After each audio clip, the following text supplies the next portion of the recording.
Wow, what an intro that is. Hi, folks, it's Moz here on Airfix and Chill. And we've got a bit of a panel in tonight, and we've also invited Nigel's modelling bench into the mix. So, good evening, Nigel. How are you, my friend? Hello, I'm great, thank you. Good. I've tried to get you on for a few weeks now, and it's nice to actually get you here with your bottle of Bud Light in it or something that you drink. No, it's not Bud Light. You can't say that. Not Cause, yeah. Do you know what? I actually drank a can of Bud Light on a video, and I had about 3 or 4 people unsubscribe. Yeah, that's what it says. Because I drank Bud Light. Yeah.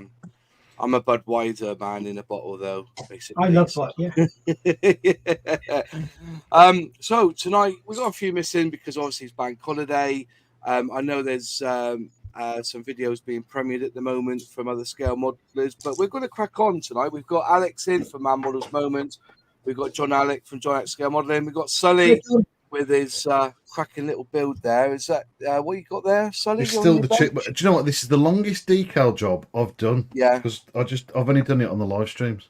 I've done nothing the last 2 weeks. It can't possibly be longer than the Airfix Seeking.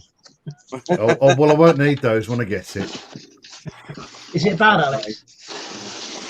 No, it's good. It's just it took me about 5 and a bit hours to do all the decals on it. So they go down nicely, though. There's a lot. They go down nicely. We've also got James from Totally Goes, who's an amazing Tamiya fan. I'm not. Issues. I deny everything. I deny everything. So yeah, we've got 7 in, but tonight we're going to try and aim more for the chat. And I've pinned the comments. So if you've got a question, we can't answer everybody's question, but keep it relevant to what we're talking about now. If you've got a question, put it in brackets. Or if you've got an opinion or something that you want to say about something that we're talking about, and I will try and get your message on the screen. Obviously, super chats, because they paid, they will get a question answered, obviously, because that's how it works. But obviously, anything you want to talk or share about the discussion tonight, which I think is quite going to be a good one, because I've done some bits of research and stuff, and I was quite appalled by Tamiya. Now, the question tonight is, are they still first in quality around the world, as they claim to be? And I'm not just talking about scale models in general. I'm talking about the whole Tamiya bubble, because remember, they do accessories, they do paints, they do primers, and if you want to go down this route, but me personally, I'm not willing to on this, the radial control market, you know, the amount of folks I know who use a lot of Tamiya parts for radial control, whether they're even building their own planes and stuff to fly, use Tamiya. And so the question is, are they still top of the hill? Because I get the impression that everybody judges now to Tamiya, but I think they've kind of dropped a little bit. So I'm going to put it out there, and I'm going to ask the panel as well their thoughts on this, and your thoughts in the chat. Is Tamiya top of that king of the hill when it comes to scale modeling in this bubble? So put it out there. Who would like to go first? Can I start by asking you a question, Moss? Yeah, go on then. How'd you get that little white label underneath your name? Oh, you do it in the settings, mate. It should have had it. Comes up, but it should come up. Yeah, so you could have had. You first go on, yeah. Okay. Yeah, when you first go on, yeah, because that's it. That's right. That's an easy question, that one. So go on in, Alex, because actually, Alex, I think you're primed for this, because I watched your video or heard you talk about the F-35 that came up from Tamiya, and you never put it top of the pile, did you? You actually put it as is it second or third place? Second, yeah. Second place. It's the best F-35A in 72nd scale you can get, but the Academy F-35B is a better overall buy. Is it right? It's got, I mean, the ram tape is more subtle on the Academy. You get more stuff in the box. The quality is the same. So, I mean, to answer the general question, have Tamiya slipped? I don't think necessarily Tamiya have slipped at all. I think they've remained pretty constant, and I think that's one of the reasons they've got the reputation they have, is that they have been consistently high quality. As a lot of Japanese manufacturers and companies in general, they set high standards to achieve them. I just think the rest of the world has caught up, and in some cases is overtaking them. And I don't, again, like a lot of Japanese companies, that they react particularly quickly to market change. So I think they are. I think they're still up there, definitely. But depending where you're looking at, they're either top or they're slipping down the chain a little bit. That's what I. That's a good call. I think scale model companies look at Tamiya and think we need to get there. But I think one company that's got there and is actually giving more when it comes to value for money, and that's Edard. I think Edard have got the balance absolutely spot on. And that's one of the things I keep saying. When people they claim this sort of stuff that, oh, you get this with Tamiya, you get that with Tamiya, but you're also paying a premium for those extra bits. But with Edard, you just seem to, and I think Armour Obby as well, you kind of get it all in the box. What's your thoughts, Nigel? My thoughts, like Alex said, I totally agree. The trouble is the Tamiya, they've got to a point and they've remained consistent. The one thing you must remember, I have heard, I'm not sure how true this is, but plastic kit sales apparently is only about 2% of Tamiya's total sales overall. Really? Apparently their major market is Asia with the radio controlled stuff, and that's because it's so cheap. You can go to Japanese websites and you will see 6th scale Tamiya motorbike kits for like £37. It's just crazy. So they're very, very cheap in Asia. They're very, very expensive over here because their distributors are making a killing, just like every English distributor does. But like Alex said, they are absolutely up there. They're the top. I mean, I've just looked before I came on Amazon. You could get that SAS pink Land Rover, the Pink Panther one, for $12.95.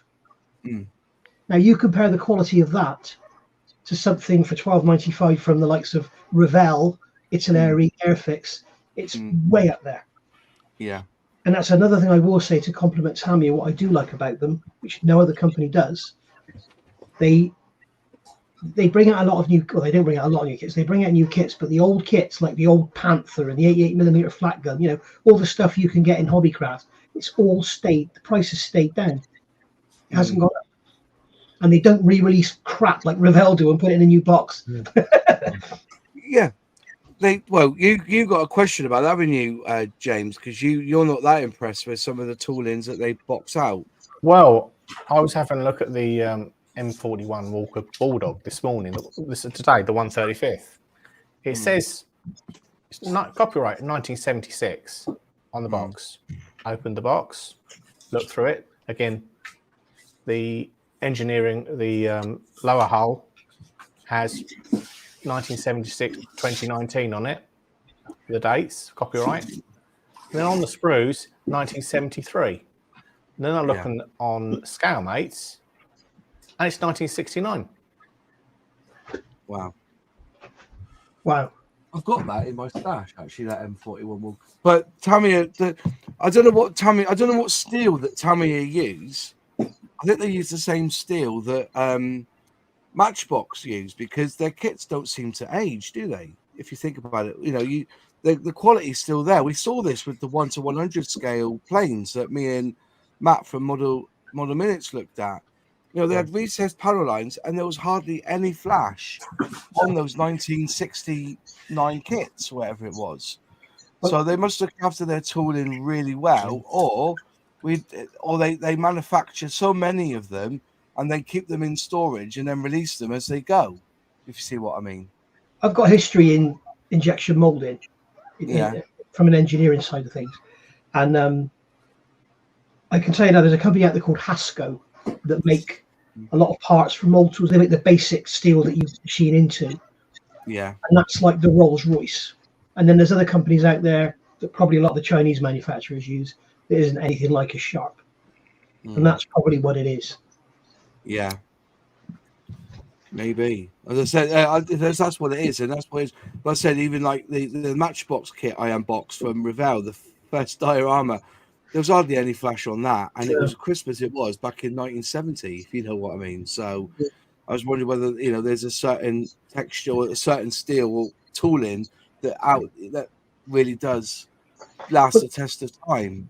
A lot of the short run companies use aluminium tooling because it's so easy to machine. Yeah. It's lighter and it's cheaper. The trouble is, it's getting hot, cold, hot, cold, hot, cold. It loses its edge, and that's why you'll find. I mean, you look at that company called Mac 2, French company. They must be the worst model manufacturer on the planet. I think their models are made of plastic. Awful. Awful. Absolutely awful. Yeah. So, what was your last kit you built then, Alex? What was your last Tamiya kit you built? Last Tamiya kit, Panzer II, the old Panzer II, which cost me a tenner. $9.95, I think it was, for a model show. And it's still a nice little kit, you know, and that goes to the consistent quality. And I can imagine as well, having worked for a Japanese company for quite a long time, back at the start of my career, I imagine those tools are, when they're manufactured, they're very well treated. I can imagine everybody wears white gloves when they handle them. You know, it's a very Japanese kind of approach. So in terms of keeping the quality of the molds, I can imagine that is, you know, they would go for a high quality steel or a high quality manufacturer, or whatever it is. I don't know the exact sort of details of how Tamiya do stuff, but I imagine they're going for the top end of stuff, and they'll treat it well. If you think about Revell and Airfix, the old Airfix toolings, I mean, they've been kicked around the block a lot, you know, because of, you know, going bankrupt, molds being moved to France, moving back, moving to India, bits being lost. So it's not really surprising that some of those look a bit rough, even if they weren't up to the standard of Tamiya to start with. So so it's not really comparing eggs with eggs, I think. But again, I think that's why Tamiya have the reputation, because way back, you know, Mr. Tamiya decided to make the best reproductions he could, and that philosophy has remained in the company. But as I say, I think now there are a lot of companies that are aspiring to the same thing. You know, Airfix is an obvious one. You know, just finished the Sea King, lovely kit. I'm doing also finishing the ICM 148th Beaufort, again, equal to anything I've ever done from Tamiya. So it's as we mentioned a couple of episodes ago in Beyond the Box, Moss, it's we live in a golden age of modeling, which is great for us, but it just means more competition for the likes of people like Tamiya. You know, there's a lot of stuff out there. We've had some opinions put in, like Steve Stuff said, some of Tamiya's old 1970 kits are still excellent quality. The 1977 135th Churchill is still inexpensive, very highly detailed, and goes together like a dream. Fair comment on that one. Penny's Pit Stop says, Tamiya's always been good for me, but some of their new Airfix kits and the ICM kits are serious contenders. However, Tamiya are consistently good. So that's the thing. When was the last time you've seen a short shot on a Tamiya kit? That's what I was just about to say, Moss, is, you know, my Westland Sea King brand new kit, you know, we got advanced samples, still production kit samples from Airfix on the release day, and mine was short shot on one of the fuselage sides. So Airfix need to get hold of the QC in India and really slap them about, because that's letting them down, because they're aspiring to Tamiya quality in all other aspects and surpassing them in some ways, I think. And that QC is letting them down. Japanese are absolutely up there with QC. I've worked for a lot of American companies that have implemented Japanese protocols, the Tamiya, the Toyota way, and all these kinds of things to improve their quality. So they're known as doing this. So, you know, every single business improvement tool in it is Japanese. You've got Kaizen, you've got Shainin, 5S, Ichikawa, something is called. Every single Rolls-Royce did a thing called the 40-day engine. So you could build an engine in 40 days. It was totally based on Toyota. Really? Toyota GR Yaris. You know, if you go on YouTube and look, they're hand built. And if there's a video camera follows them around the factory. and everybody's wearing white gloves. Everybody's got a hat on. They're all working to strict work instructions. All the tools there. It's absolutely foolproof. It's just amazing. Yeah, let's say quality control. Is like to you will not believe how fecked off I was that my Lamborghini Hurricane, my starter set, turned up, got the plastic out.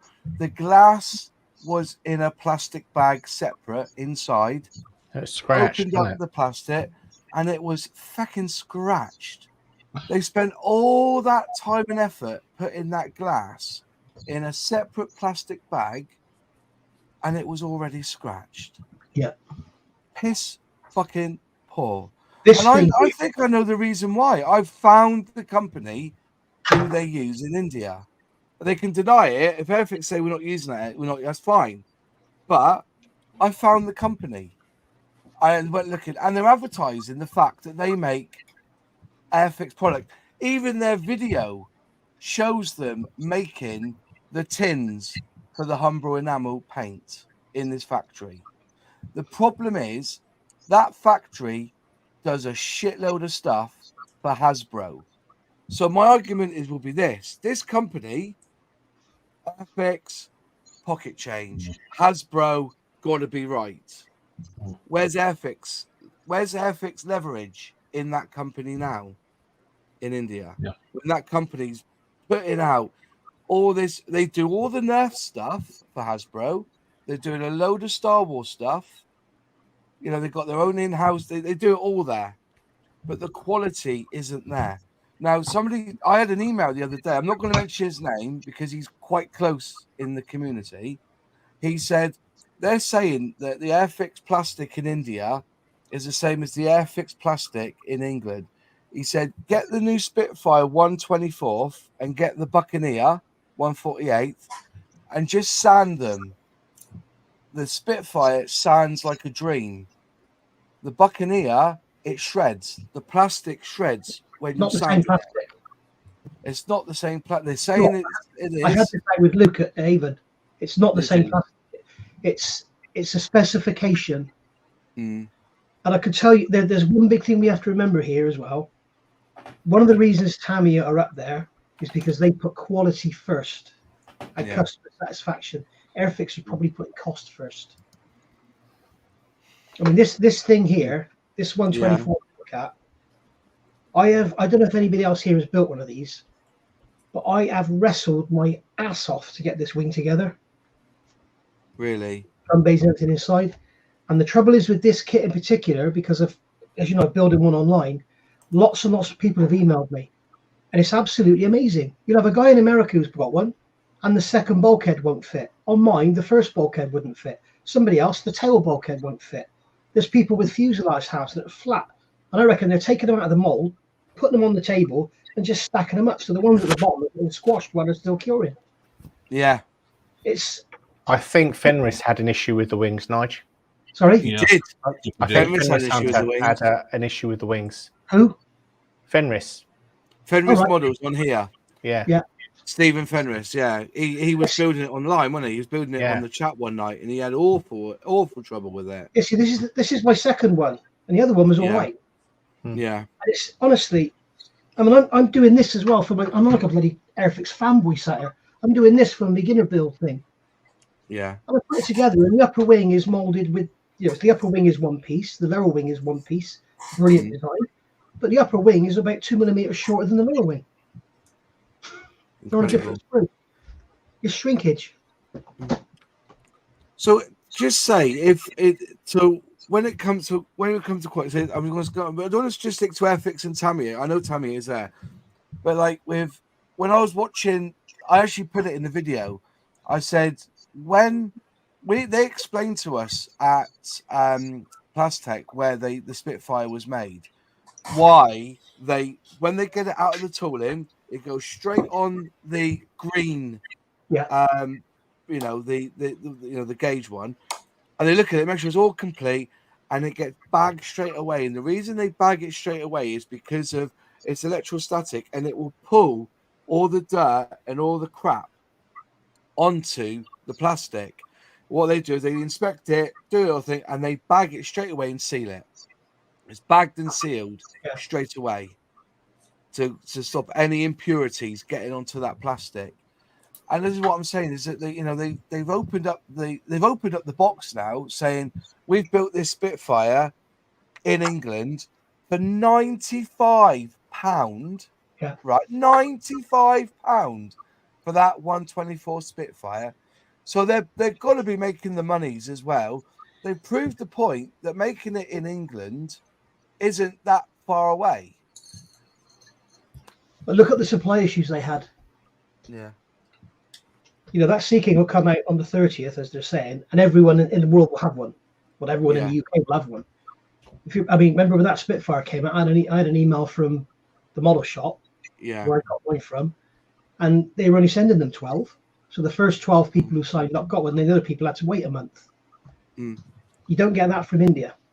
Well, the trouble with that is, this is what the trouble with that is, and I've seen the point. They've only making one tool, so that one tool is taking 45 seconds to make one sprue, and you've got the three machines doing that, bang, bang, bang. Yeah. In India, they have to. The reason is they probably put the Sea King into production 5 months ago, and they spent the last 5 months filling that one container full of Sea Kings to get it out there. With the Spitfire, because it was already here, they announced it with say 1,000 units made, and then went with it. If you see what I mean. Mm. Which kind of I can see that why they did that. But with the Sea King, they already had it in production ready, and then they announced it by getting 50 over, and they said we won't announce it until we're ready to send them over. And it was on the boat when they announced it. But when it was made in this country, they probably jumped the gun a little bit, thinking, "Oh, we've already got 1,000 units here, just get them out," and that's what they did. So I kind of see both sides of the argument. There was supply issues, but remember, there's only like. It's not like they've used one machine. They've got a range of machines at Plastech pushing this stuff out. Mm-hmm. And in India, it says only one tool of each sprue, isn't it? So no matter, it depends on how many machines are running on. So say a machine has, say a model kit has 6 toolings, they probably have 6 machines banging them out. A lot of kits, you'll have a sprue this big. Yeah. One tool making 2 sprues. Yeah, that's what I was saying. Yeah, it's I see that point, but the point's proven. So at the moment, Tamiya's got the quality, they've got the accuracy. Do you feel then that they've come to a level and they've not moved up? Everybody else is caught up with them almost in that respect. What's your thoughts, Sean Alec? You're being a bit quiet. So, you build Tamiya. What's your thoughts on Tamiya? Yeah, I really like Tamiya. So, I've sort of built them kind of my whole modeling career. And I think, when I buy a Tamiya kit, they tend to be sort of in my price range. And it's just that that brand trust. I know if I get when it comes to armor, I think they have their work cut out for them. There's a lot of say new armor that's coming out that's just absolutely fantastic. Their Comet is still probably the best kit I've ever bought, ever built. Planes and stuff. I think with cars, for plastic cars, for me, they're still the best. They're still the best. I mean, certainly, Revel, AMT, PMC, all that kind of stuff. Italieri. When I know I buy especially a modern Tamiya car, I know it's just going to go together like a dream. And they're more. I've just kind of started getting into their bikes just for mojo builds, and putting these Tamiya bikes together is fantastic. So, cars and bikes, yeah, absolutely.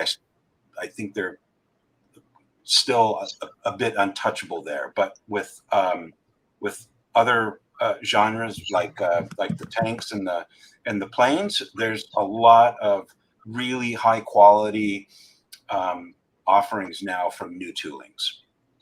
That's my 2 cents. Yeah.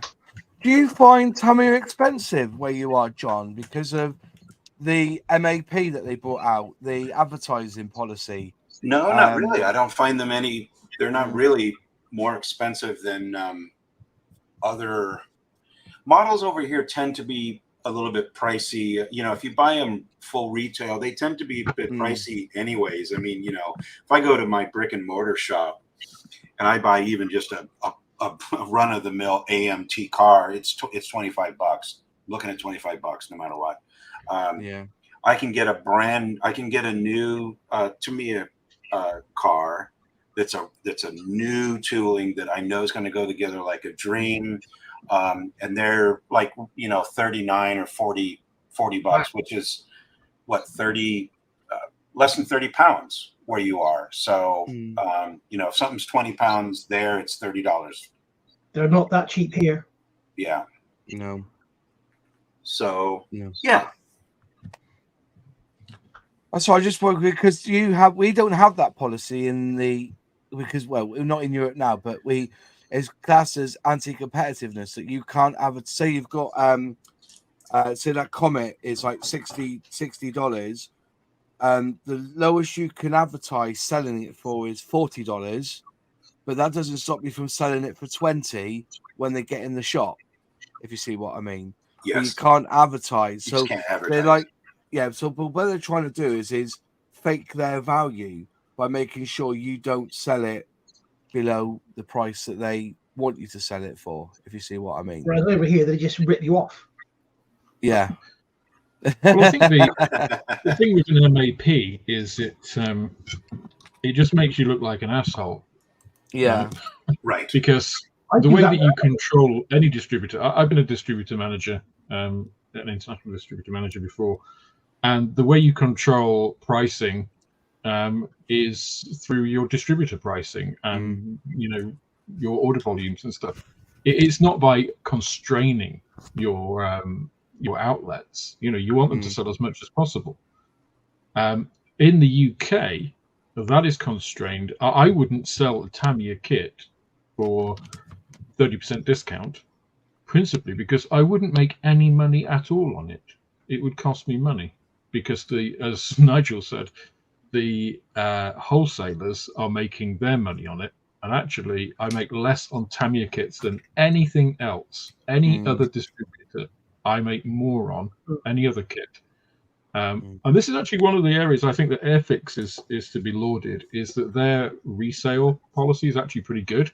I know they they kind of compete directly, but kind of, you know, it's kind of not. But you make more money on Airfix kits and actually Revell than anything else. Tamiya, really? If you had to run your business just based on selling Tamiya, it would be hard work. You don't make a lot. Are there any companies out there that stop you discounting? Say you cannot.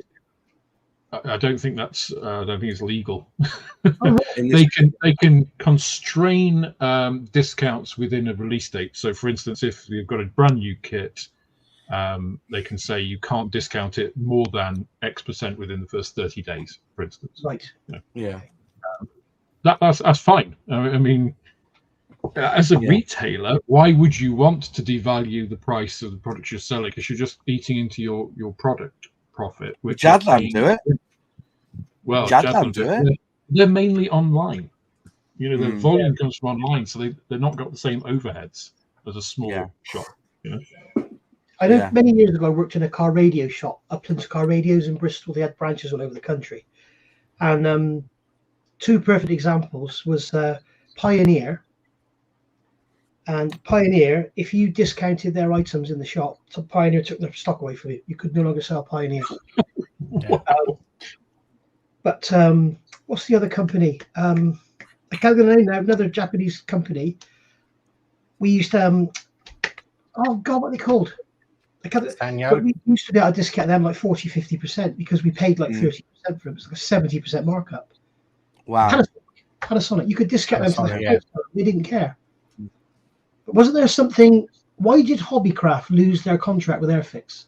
Wasn't that to do with They wouldn't agree. They wouldn't agree to sale of terms of sale. They pulled out. Right. So they must have gone in hard, thinking, oh, well, Hobbycraft. Hobbycraft is one of the most expensive places to buy model equipment and accessories than ever before. I go to Hobbycraft, reluctantly.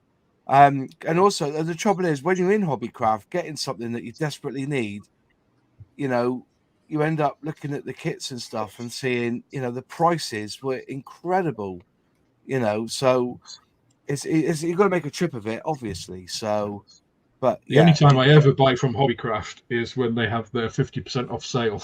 Yeah. Or if you're absolutely desperate, you've run out of matte black, and you go and get a bottle of matte black. Yeah. For me, it's an emergency. Yeah. Only if I have to. Yeah. But they don't have a lot of stock in there anyway. The Tamiya range is piss poor,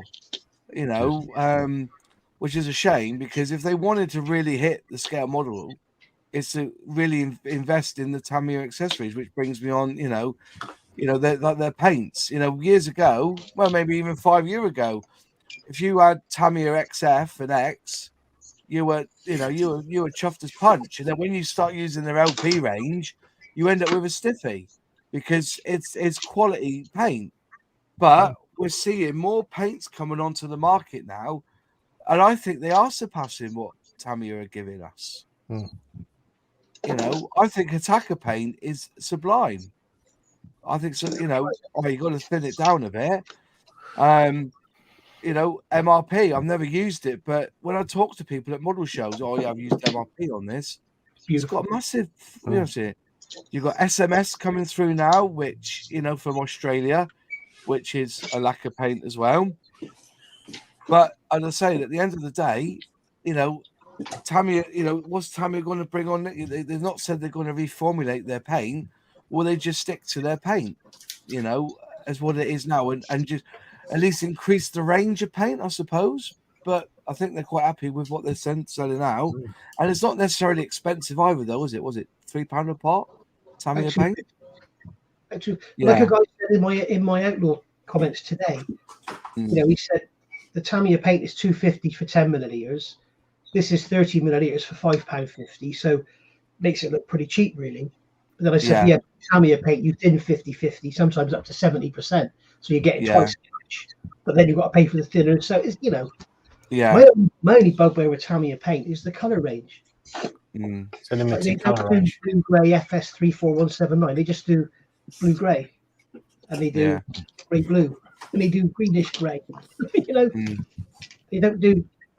Like Mr. Hobby do a full range of FS colours, as do MRP, as will Outlaw, no doubt. Yeah, I've moved from Tamiya to Mr. Color, Mr. Hobby. I've even started to use some of the AK 3rd Gen or AK Real. I basically just use Tamiya paints now when I have to use an acrylic. Right, it's an alcohol-based acrylic, but I've really transitioned to Mr. Color, and ounce for ounce, they're at most the same price. I can get on Scale Hobbyist and get a pot of Mr. Color paint for like $2 and change. Yeah. And of course, with Tamiya paint, you can chuck it in the airbrush. You could chuck anything with it to thin it, and it works every time. Yeah. Yes, it does. Mix it with water. Yeah. Like somebody other paints that Mission Hobbies, you have to use special thinners and special this and special that. Get the right consistent. Oh Christ, no. You can pretty much thin Tamiya with. You can use their thinner. You can use the Mr. Hobby thinner, which is their alcohol-based, and then of course their Mr. Color thinner and Mr. Color leveling thinner just work beautiful with Tamiya. Yeah. The only thing that's lacking in these is bloody pink primer. Give us a decent pink primer, and we'll buy it. Mr. Hobby do it. But it's very hard to get hold of. Yeah. And it's the same price everywhere. Yeah, I paid $12 for this. It was really hard. It's very hard to come by, but this is their that's the same what stuff. I mean.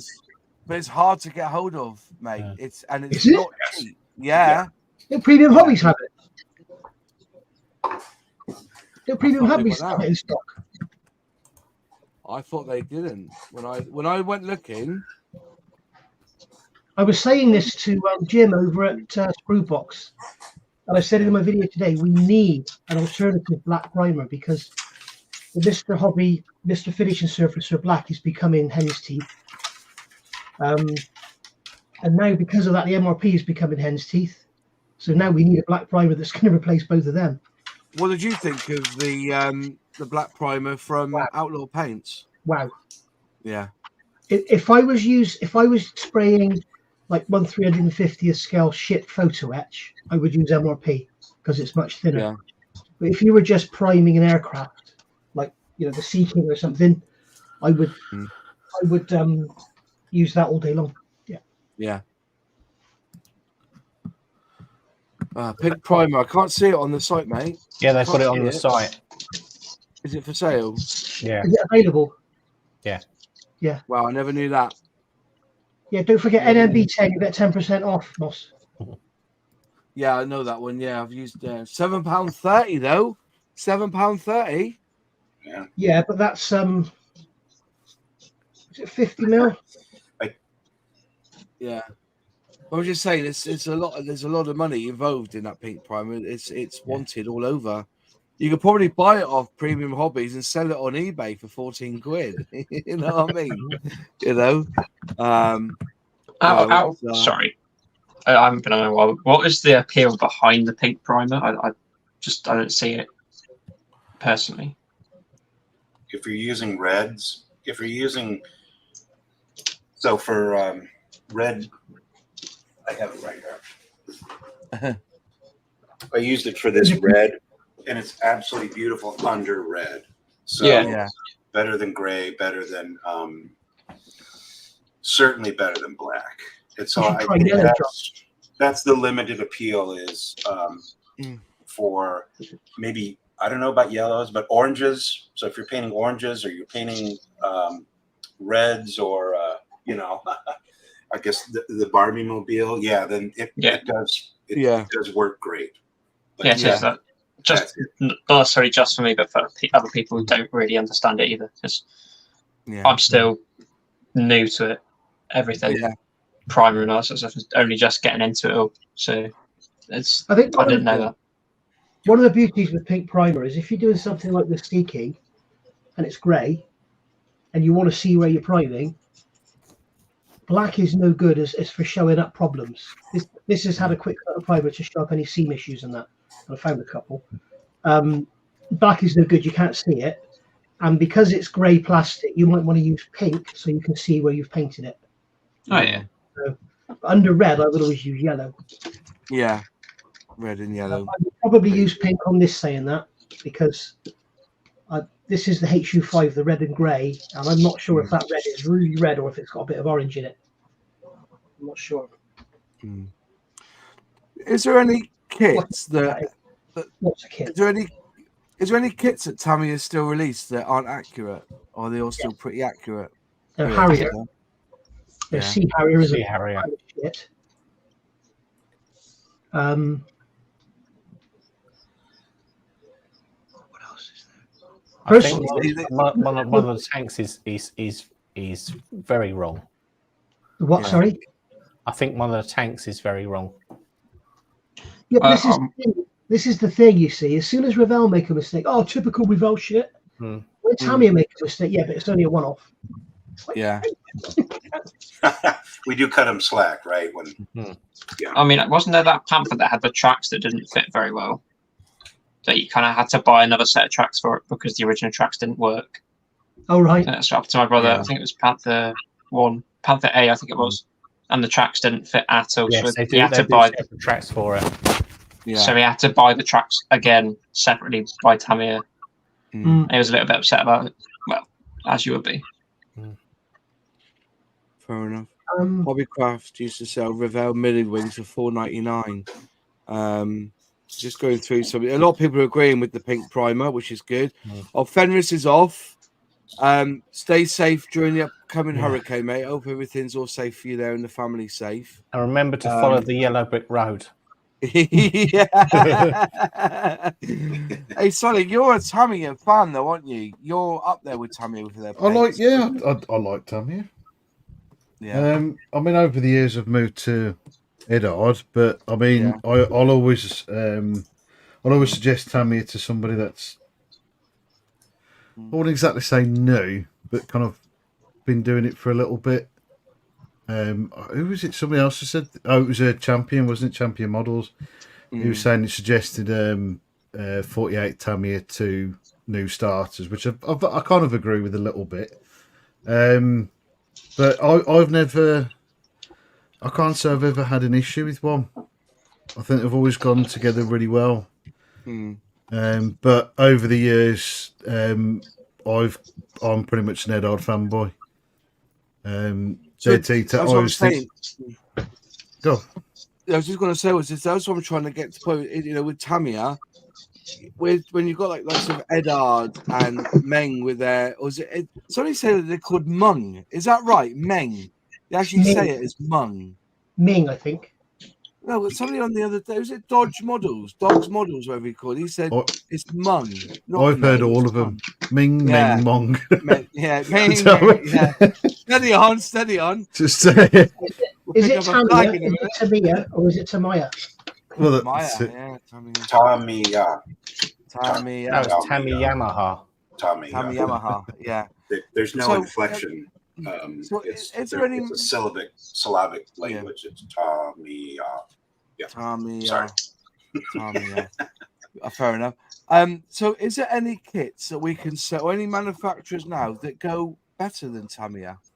Yes. That you think Edard. they really something that's better than Tamiya? Edard. I'll always say Edard, I think. That border model, 135th Stuka, Yeah. is the best plastic model kit I've ever built in my life. Really? Yes. What price was it though? Well, that's the thing. This is where the distributors come in. You could buy that kit when it came out on eBay from China with free postage for £40. Over here it was £7. So figure. I know how much Albion Hobbies pay for that border models Lancaster, and I know what they sell it to the distributors for. And it's crazy.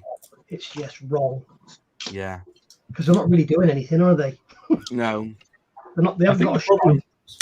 The problem with asking a question about, what's better than Tamiya is it depends on what you class as better. Yeah. Yeah. Because I would say at the moment, Airfix, certainly for the UK market, right? Because Airfix pricing varies, Tamiya pricing varies. So I can only really talk about my local market. I think Airfix offers a better value proposition, in terms of what you get for the price than Tamiya does. Edward, I think, are way up there. I mean, if you look at I got a weekend edition P39, I think it was £15, 1/48 scale, not 1/72. £15. It's incredible. It's absolutely beautiful. They're the worst instructions, though, aren't they? And Edard instructions, pretty crap. No. It didn't strike I thought it was the decals that were the worst bit. The decals are, but the hang on, I bet find a bit. You've got to remove you've got to peel the layer off afterwards, haven't you? Yeah, it's terrible. I that's one thing I hate about Edard is their new decals. Can I just ask you, Alex? Was that kit an Edward kit or was it a reboxing? Good question. I think it was an Edward kit. Right. I'd have to check. I think it's around here. I built their Typhoon, and that was a Hasegawa reboxing, and the seat wouldn't even fit in the hole in the fuselage. It was like the Edward stuff was 32nd scale, and the kit was 48.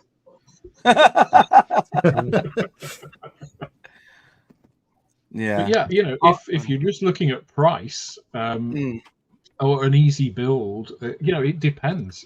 There are better technical kits out there, but you might pay more for them. It depends what you're after in modeling, really, doesn't it? I mean, somebody might like, speak to John Alec about sanding individual shell rounds. I mean, if you like that, then. Well, this is what I said about. People keep telling me that Mini Art are the best tanks than Tamiya are. You know, Tamiya's tanks showing their age. If you want to spend all your time sanding individual tank rounds and making tracks out of 3,000 pieces, not everybody wants that. It's like Tamiya will make a towing hook for the back of a tank in one piece. They might even mold it onto the rear panel. Someone like RFM will have 5 pieces of photo etch to represent that towing hook, and it's not impossible to put together because it's poorly designed, the brass is crap, and it's badly manufactured. But can I just ask Alex another question? When you say about price comparisons and quality, the two kits I always put side by side, both 48 scale, both jets, both similar prices. Airfix Buccaneer versus F-35A from Tamiya. Oh, I don't think they are similar price. Sorry? I don't think they are a similar price.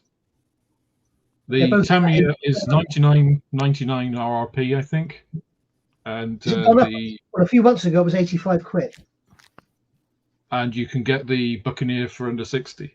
So I still think there's a big price differential. I think this is Moss and I talked about this again with the Tamiya F4 Phantom. Similar kind of question, and I had a commenter on one of my channels say it as well. And I still think there's a bit of. I think this is where the Tamiya rose-colored glasses come in a little bit. Is that it's like, oh, you can get this from Tamiya for this price, without actually figuring that into other manufacturers as well. They're still a good 20-25% more expensive in most direct comparisons, I would say. But in this country, in the UK, you just said something a lot of people say. RRP on the Tamiya is $99.99, but you can get the Buccaneer for 60 quid. What's the RRP on the Buccaneer? $72.49, I think. Right, and the RRP on the other one is $99.99. You reckon? I'm sure it's less than that, but then you've got a shop. What would I know? I think you have to see what This is the. I still think that Tamiya inflate their price to our eyes because of you see what's happening in America, and they're going to and you see, if you want you can see the policy in all of its glory. If you want to, I'll share the screen because it is a bit to me it's a bit of a piss take. But Tamiya is in the USA. Or is it too? This is the map policy from Tamiya. If I share it, can you see that now? So the new map the new map policy price list is above, so you can click on that and get the price list. And the minimum advertised pricing policy. The policy acknowledges that Tamiya America Incorporated products are positioned as first in quality around the world in order to preserve its reputation for providing customers with high quality products, strong after sales support, customer service, and to further enhance the Tamiya brand image in North America and its competitiveness in the marketplace. Tamiya America Incorporated is unilaterally instituting a policy of minimum advertised price standards for Tamiya products imported into the United States by Tamiya America Incorporated. And it is, and that's what they're saying. They're doing it to position themselves to the eye, because at the end of the day, advertising pricing policy, most people look online for the price of products. And if they see Tamiya at a certain price, they would think, oh, it's that price because it's quality. When in fact, it doesn't mean that at all, does it? In the eyes of people, they're inflating the value of what a Tamiya kit really is. If you see what I mean. I think they're forcing their hand on this to say that, we think our product's worth this much. And to the eye of the beholder online, we all do it. Crumbs, we all get hoodwinked occasionally on buying crap online because we think it's good value. But now we're seeing it the opposite direction, where you see something price high, you think it's going to have such quality than it actually is. Or am I looking at it too robustly in that respect? I just think as I said before, I don't know whether they're artificially inflating it. I just think it's a dick move. It's, I think it's a very poor way to try and manage things. It's almost like trying to manage people by a PDF or an order. It's yeah. I mean, market forces should determine what happens in the market, not some diktat. Yeah, they are dictating in a very strong, because basically, and even in black and white, it says there, violators will be terminated. That's a bit extreme. Gosh. Tamiya's sales rep will be going around with the katana and beheading the bloody people, won't he? Yeah. Offer the sword to fall upon. Yeah. But so they're saying all this. But when was the last time Tamiya was at a model show in this country, apart from being under the umbrella of what's it called? Well, who's the company that imports them over here? I'm trying to think what the company is. Hobby company. Yeah, the hobby company. That's what it's called, isn't it? Yeah, yeah, it is, isn't it? Yeah. they had it there, didn't they, on their stand, the F-35A. But I don't know. I just think the way they've gone about it, I think it's a bit disgraceful. And it clearly states they're doing it to preserve the brand. Yeah. To make it look. Really, they should just be working with people that they believe, represent that. Yeah. I mean, I can understand it if they've got some people running around, selling them like their bargain basement things, but then don't work with those people. Don't implement some draconian countrywide MAP, because that just makes you look like a bunch of arseholes. Yeah. I mean, surely they've started like Airfix put their starter sets in. I don't know if Airfix do it, if they're buying them from a distributor, but like their starter sets in Lidl and stuff. Now, I doubt if Mr. Tamiya would like to see his kits being sold in Lidl or Waitrose or we would. We would, yeah. Yeah, we would, yeah. But Revell put their kits in there. We've seen Revell kits in Lidl before, But I think Airfix pulled a frigging blinder this time because the tanks in those starter sets were the new tooling tanks. So if you wanted to build the Sherman Firefly or a Tiger One, you would, as a newbie, they are the simplest kits to buy. And it goes together a dream as well. And it's so good. Together like a dream. There's the Tiger, there's the Sherman. I've always said I think Airfix should move away from 1/72nd scale aircraft in their starter sets. I think they're far too fiddly for somebody who's new to the hobby.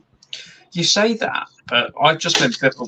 For God's sake, I just dropped my thing. I've just been building their F-35, and that's 1/72nd scale.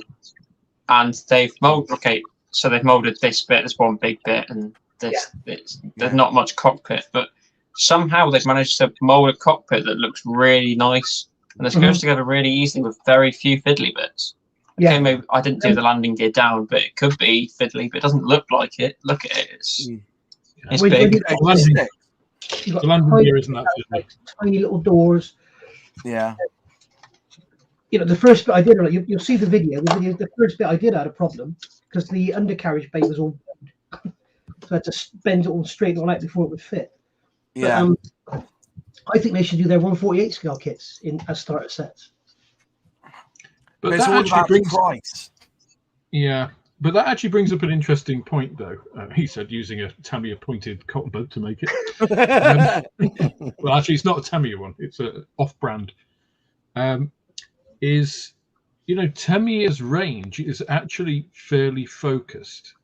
And again, Moss and I have discussed this before. Yeah. They don't do 72nd scale tanks. They just don't do them. They do 35th, and they've relatively recently started doing 48th, expanding that range. They don't do 72nd. It's like the range of 1/72nd aircraft is actually relatively small. Yeah. So they are pretty much focused on, they do this stuff and that's what they do. Whereas if you look at somebody, and they do obviously all the cars, whereas, Airfix do a much broader range, I would say. they go out into different stuff. Maybe John that's Parker. a strength, maybe that's a weakness, or maybe that's why Tamiya are able to focus on that quality, because they've restricted themselves. They're not going to suddenly start doing, I don't know, 1/200 scale sailing ships or something like that. Yeah. John Parker's just put a really good point up. A lot of Tamiya aircraft in 72nd artillery kits. Yeah. But does anybody ever complain about that? Because artillery they're not the best, are they, artillery? But and they're bloody expensive as well. But also, if they're boxing, artillery, and people say, look at this is Tamiya.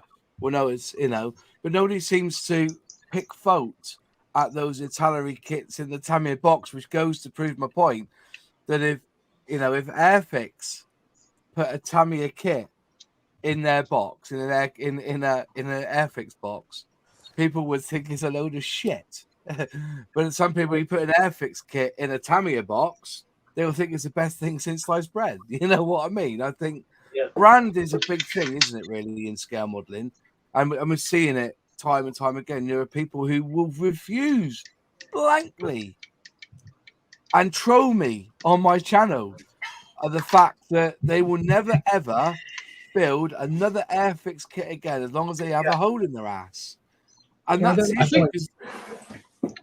think that's a bit of like cutting your nose off to spite your face, though, isn't it? It's just like I made that video recently about Airfix, after the press day that we had. And the thing is, Airfix is not the company it was 20 years ago. It's not the same people. It's not the same owners. It's not the same tooling or anything like that. So why would you not buy from ICM, or would you not buy from, I don't know, a new company that starts? It's just like, why would you deny yourself the possibility of having a decent model? Just don't ever buy Mac 2. Yeah. Do yourself that. Again, if Mac 2 was bought out by another company or got new management and stuff and invested in new tools, I wouldn't not buy Mac 2 because of the prior shit. I would give them a chance. If Mac 2 brought out 72nd scale, I don't know, C17, it was awesome. I'll buy it. Yeah. I'd have to see it. James, just on that with the Airfix F-35B would make a good kit for Lidl. Now, on average, an Airfix starter set from Airfix is between $8.99 and $9.99 if you bought the Spitfire, the Red Arrow, the Hurricane. But when they do it for Lidl and Aldi, they're done at cost. That F-35B for a starter set is 20 quid, right? All but penny, right? And there's a reason why it is, because it's got the two brushes, got the extra paint.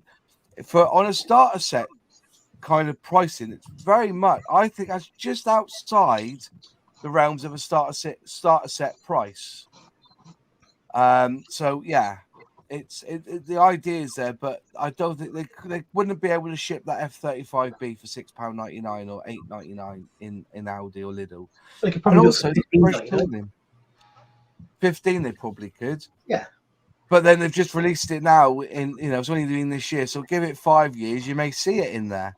It's the possibilities are endless with that F-35B, and they could, in theory, they could release that with different schemes and all sorts, couldn't they? It's I think that was a good choice from Airfix to put that in a starter set range, because just looking at the aircraft, it's going to be two halves. It's going to be like a submarine, in it, two halves stuck together, and just look at the pins up. That's exactly what it is.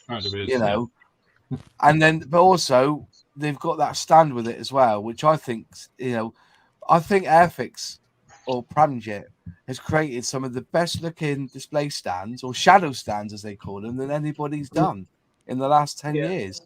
Better than the what was it called, the Star Trek ones of yesteryear. You know what I mean? It's like, to boldly go, like, you know what I mean? It's yeah.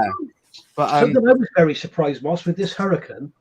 Yeah, the molding on it is absolutely superb. The panel lines and the fabric effect on the wings and everything is absolutely stunning. Yeah, there's inaccuracies. There should be metal plates in the wings behind the gun bays, but who cares? But the pilot figure is like it come out of some of the 1950s. Yeah. It's soft. They don't want to... and blobby. It's awful. It's like it's like Revell. Put another piece in. But Revell is the same though. Revell don't care about pilots, and I think this is I think one of the biggest changes you're going to see in the next 5 years with scale modeling is the fact that when they're going to be if manufacturers would want you to buy the pilots, the stands, everything separate, they're going to give you the kit. I don't think pilots are going to be a big thing.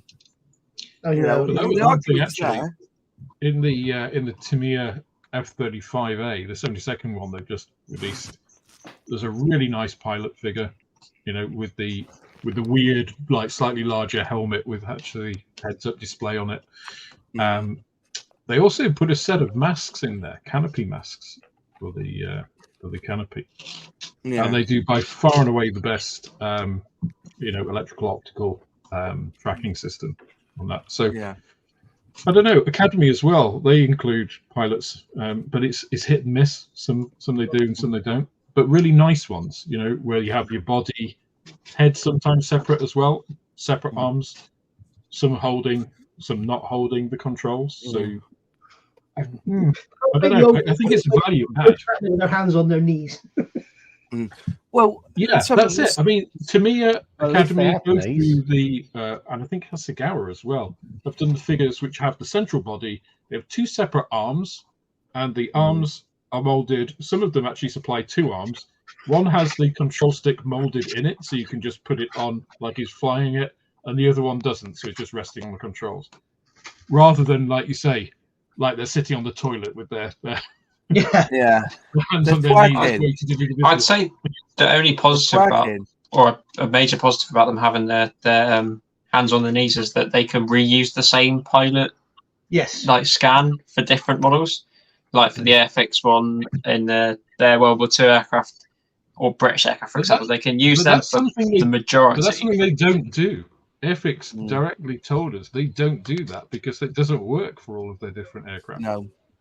They told us that on the day, didn't they? They said, I can do fuselages, but when it comes to pilots, what they have to do is get a sculpture artist in to sculpture it, and then they shrink it down to the size that they want. It's not done by... Look at the Tamiya 1/32 scale Mosquito. Yeah. Which is vastly overpriced, in my opinion. But they give you seated pilots, pilot and navigator, and they give you standing pilot and navigator, and they give you a ladder so you can have them posed getting in the aircraft. It's like, come on. But how much more? But then, Nigel, you're saying that kit is overpriced. 200 quid. 220 quid. It's ridiculous. Yeah. But part of the pricing is the fact that they've given you 4 molded figures for that kit. Where Airfix would rather slash the price for a tenner and let you go and find your own pilot, because as they've been rightly saying, and I didn't really pick it up until it was mentioned in one of the days, that they go to loads of scale model shows, and 90% of the models, and this is a tank, 90% of the models that are on show at scale model shows have it with gearing down and no pilot, because they want to be able to let you see inside the cockpit. Yeah. So they and I understand, as I know, Becker's models, he loves doing in flight, doesn't he? Bless him. And he does some phenomenal. And this is his bugbear is that one, they don't come with stands, and secondly, they don't come with pilots anymore. That this trend with no pilots is being seen from a lot of people now, and it's like I think, if I'm right, including Kamigo, is that how many cars, scale model cars, come with a driver? Very few scale model cars comes with a driver. So, yeah. The bomb does. Oh, okay. All right. Yeah, the bomb bug puzzle. Yeah, Well, they wanted James May in it, didn't they? So that's what it was. All the 1/32 scale cars come with a driver. No. I know. Well, that was a vintage classic as well. Though. A car that had a figure. Yeah. But yeah, my Aston, this one here, 1/32 hours. That doesn't come with a figure, does it? I don't think that's not GT. That's not a classic. No, this is the 1/32 one. This is the original, not the one not the new one. Oh, that is a classic, is it? This is a classic. Does it come with a figure? I know the Ford GT didn't come with a figure. Look at the instructions. No, it doesn't come with a figure according to the instructions. So the Ford GT I built didn't come with a figure either, a car figure. What else? What else have I got here? Let's have a look. Let's have a look at this starter set. Oh, these come with a figure. This one doesn't come with a figure either. Did that one come with a figure? Oh, look at that! Bloody hell. Wow.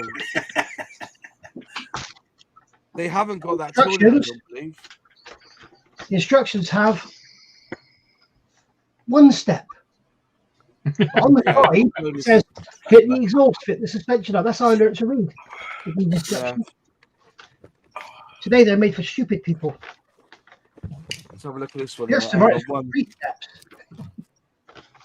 No figure in this one either. This one here doesn't come with a driver or nothing in that one. Right. So I can see the point. You know, the argument for and against it, obviously. But, you know, yeah. So it's one of them, isn't it? It's going to be a debate that's going to rage on until the cows come home, whether you put pilots in or in these things or not. Okay. Here you go. Hugh Gordon, are we losing sight of the hobby? 1/72 kits were fiddles when I was 7, 50 years ago. All model kits in any scale are fiddlers by nature. Yeah, it's a shame. €90 for the new Machi 202 1/32 scale. Pretty pricey. It is nice. Quid here, I think. Who's that? Which one's that? It's an Airy. Oh, that's a lovely kit. Yeah. It's a lovely kit. Yeah. That's that one. How much is it? How much is it retail, Alex? It does come with photo etch though, and 2 sets of decals. Well, 3 sets of decals actually. So, is it worth the money? I'll tell you when I've actually started it. I mean, it looks pretty good. I would be tempted to say it's worth. I think if you saw it for slightly reduced, I wouldn't hesitate. It looks pretty good. I want got one. Full engine, got armament and stuff. I won't pay the money for it. Yeah. What's it? Exploring Unseen, Tamiya Extra Thin, or Revell Contactor, which has got the needle, or I prefer using, believe it or not, the Humbro Precision Poly. I actually like that one. I feel that the bottle feels better in your hand than like the loaded weapon that you get with the Contactor. You know what I mean? So I like a rounded thing to push. So aren't many Revell kits rebox Hasegawa? Yes, they are. They all intermingle. Is what I'm saying. Everybody's bemoaning that Airfix's K2 KT Lorry is Academy. No, it's Airfix designed. All Academy did was make the tooling and produce it. It's all Airfix, baby. It's just they just use Academy to make the tool for them. If Airfix designed it, why has it got photo etch in it and no Airfix kit has photo etch? I think it was part of the deal. I think they said to Academy, "This is what we want." Da da da da. They went off and did the tooling. Probably came back to them and said, "Well, we've got a photo etch machine here. That piece on the front, we better off as photo etch. We'll put it in for free. Thank you very much." Right. Okay. Another thing on that. Also, Nigel, if you actually speak to Dan about this, he's very, very insistent that there's no chance in hell Academy will ever release that KT vehicle under their name, because Airfix own that tool outright, unless they come up with some sort of license agreement for them to rebox it for themselves. That's Airfix own vision. They just created the tooling for them, and it's their plastic in box. Yeah. But that's the same as Revell.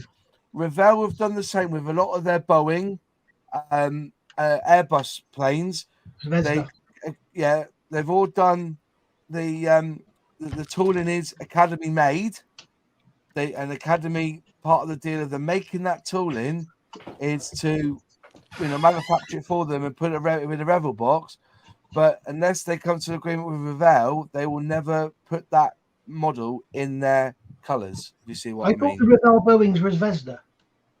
No, Zvezda used the Revell ones. I thought it's the other way around, isn't it? They may have done some Zvezda stuff.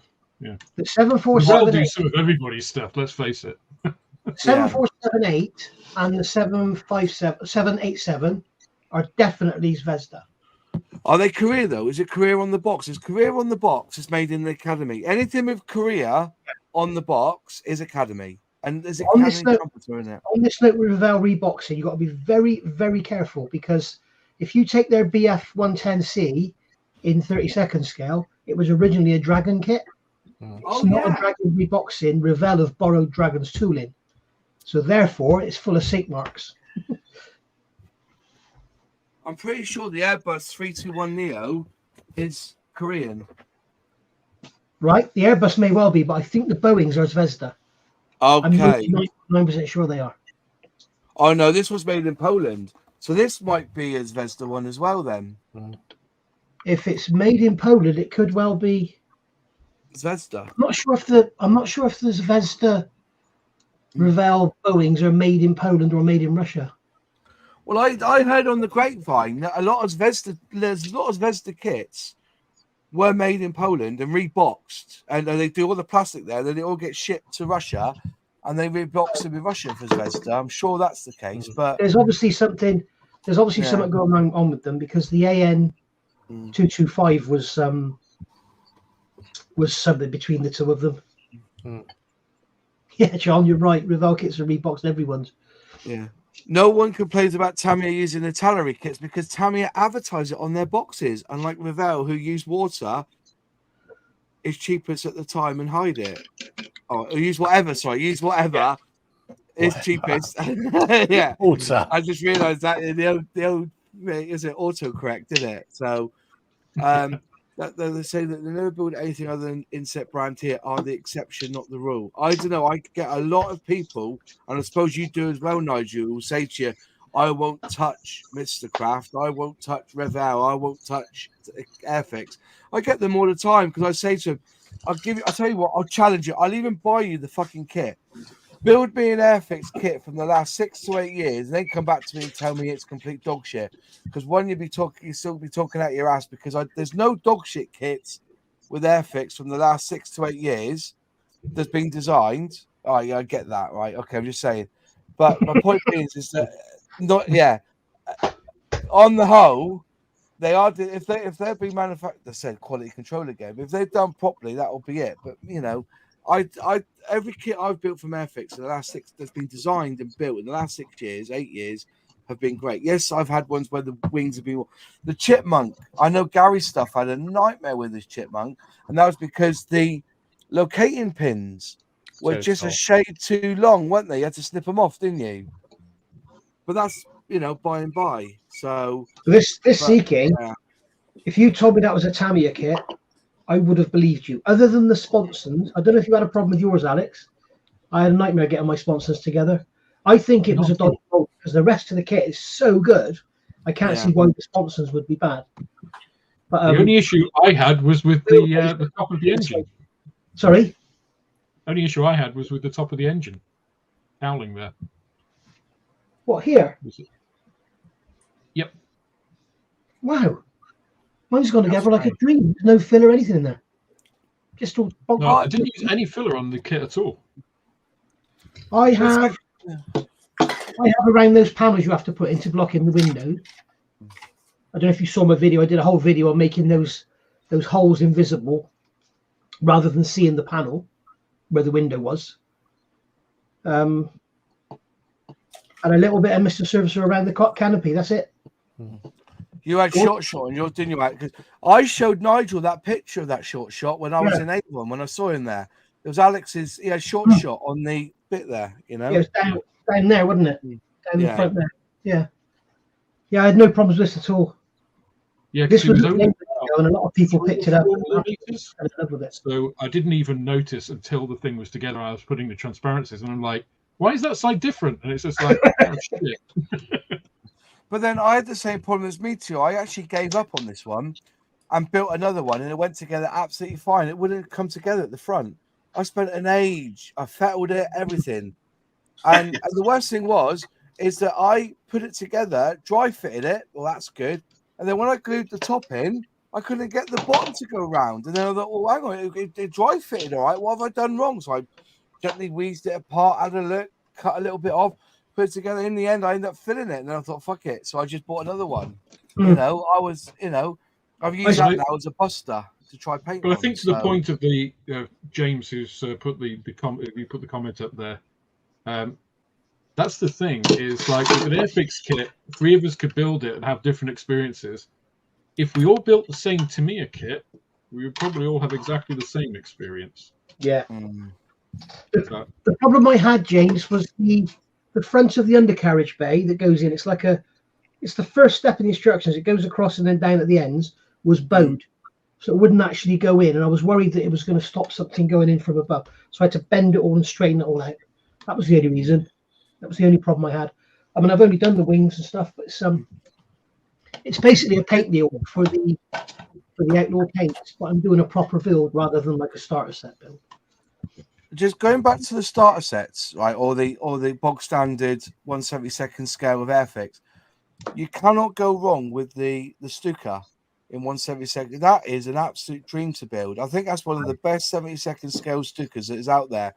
And people are also raving about the Messerschmitt 109. Now, the 1/72 scale Spitfire Mark V, not the starter set version, but the full build version, the classic version as they call it. I had the same issue with Modeling Weekly with the canopy on the top. I couldn't get it to fit right on the top. But again, it's that quality, isn't it? You know, how is the plastic being cared for once it's left that fucking tool? That is the grit that I have. I don't care about starter set paints, right? We know. Yeah. And to be fair, I built these from Aldi, and the starter set paints were absolutely fine. Great. And I got a really good... I used a flat brush. I didn't use the normal brush they gave you. I did it with, the 2 coats with the brush they gave me in the box. Then I went over it again with the flat brush. Okay. The paints are absolutely fine, right? But I can see why people get pissy when it's definitely that point. What is happening with that plastic as it's left the tool in? I think it just gets chucked in a box, bang, bang, comes out the machine, falls down to the bottom of the machine and hits the bottom. And then also they come up, they pick them all up then, and then they go in this bottom with one of these, one of these, one of these, one of these, one of these. Whereas we've seen that it can be done where they box or they bag that as soon as it comes off, they inspect it, they look at it, break it in half, put it together in a bag, sealed, next part. And they do that in 45 seconds. That's what I'm seeing. And until Airfix decide, and I think that the company they've been with them for years, they pulled all their tooling out of China to go to India. And then, but you've got people now going back to China. Tamiya are now sending their kits to China.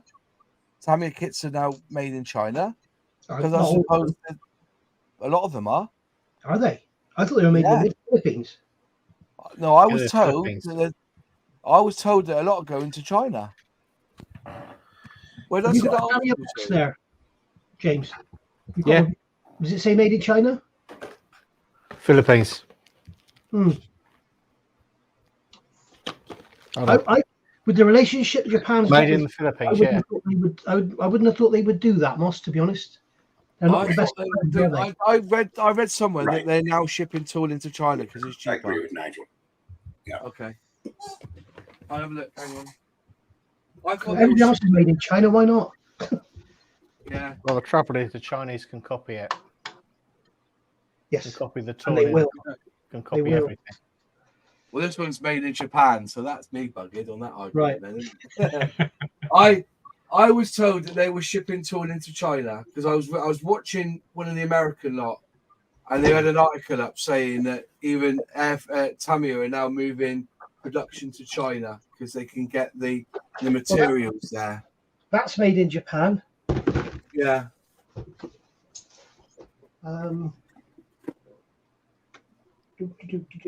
Nigel might be a while. That little I can check some of mine. But was made in Japan. Have you built this, Alex? No. No. I've got one in the shop, but I'm just going to build mine now a minute. Here we go. what I was really surprised is the Italieri F-35 is more expensive than the Tamiya one. What, the 48 scale? Really? No. I don't know what's going on with Italeri. Their pricing has just gone through the roof. I bought that Nancy Pelter from them. It was like over £200, and it's dog shit. It's absolute dog shit. Mine are both. These two are both made in Philippines. Yeah. I've seen some from Tamiya incorporated in Irvine, California. I thought they would. It's where their headquarters are. I think it's probably the RCs that are being made in China. Is it the RC? Is it the RC? Is it? Yeah. What a kit this one is. Yeah.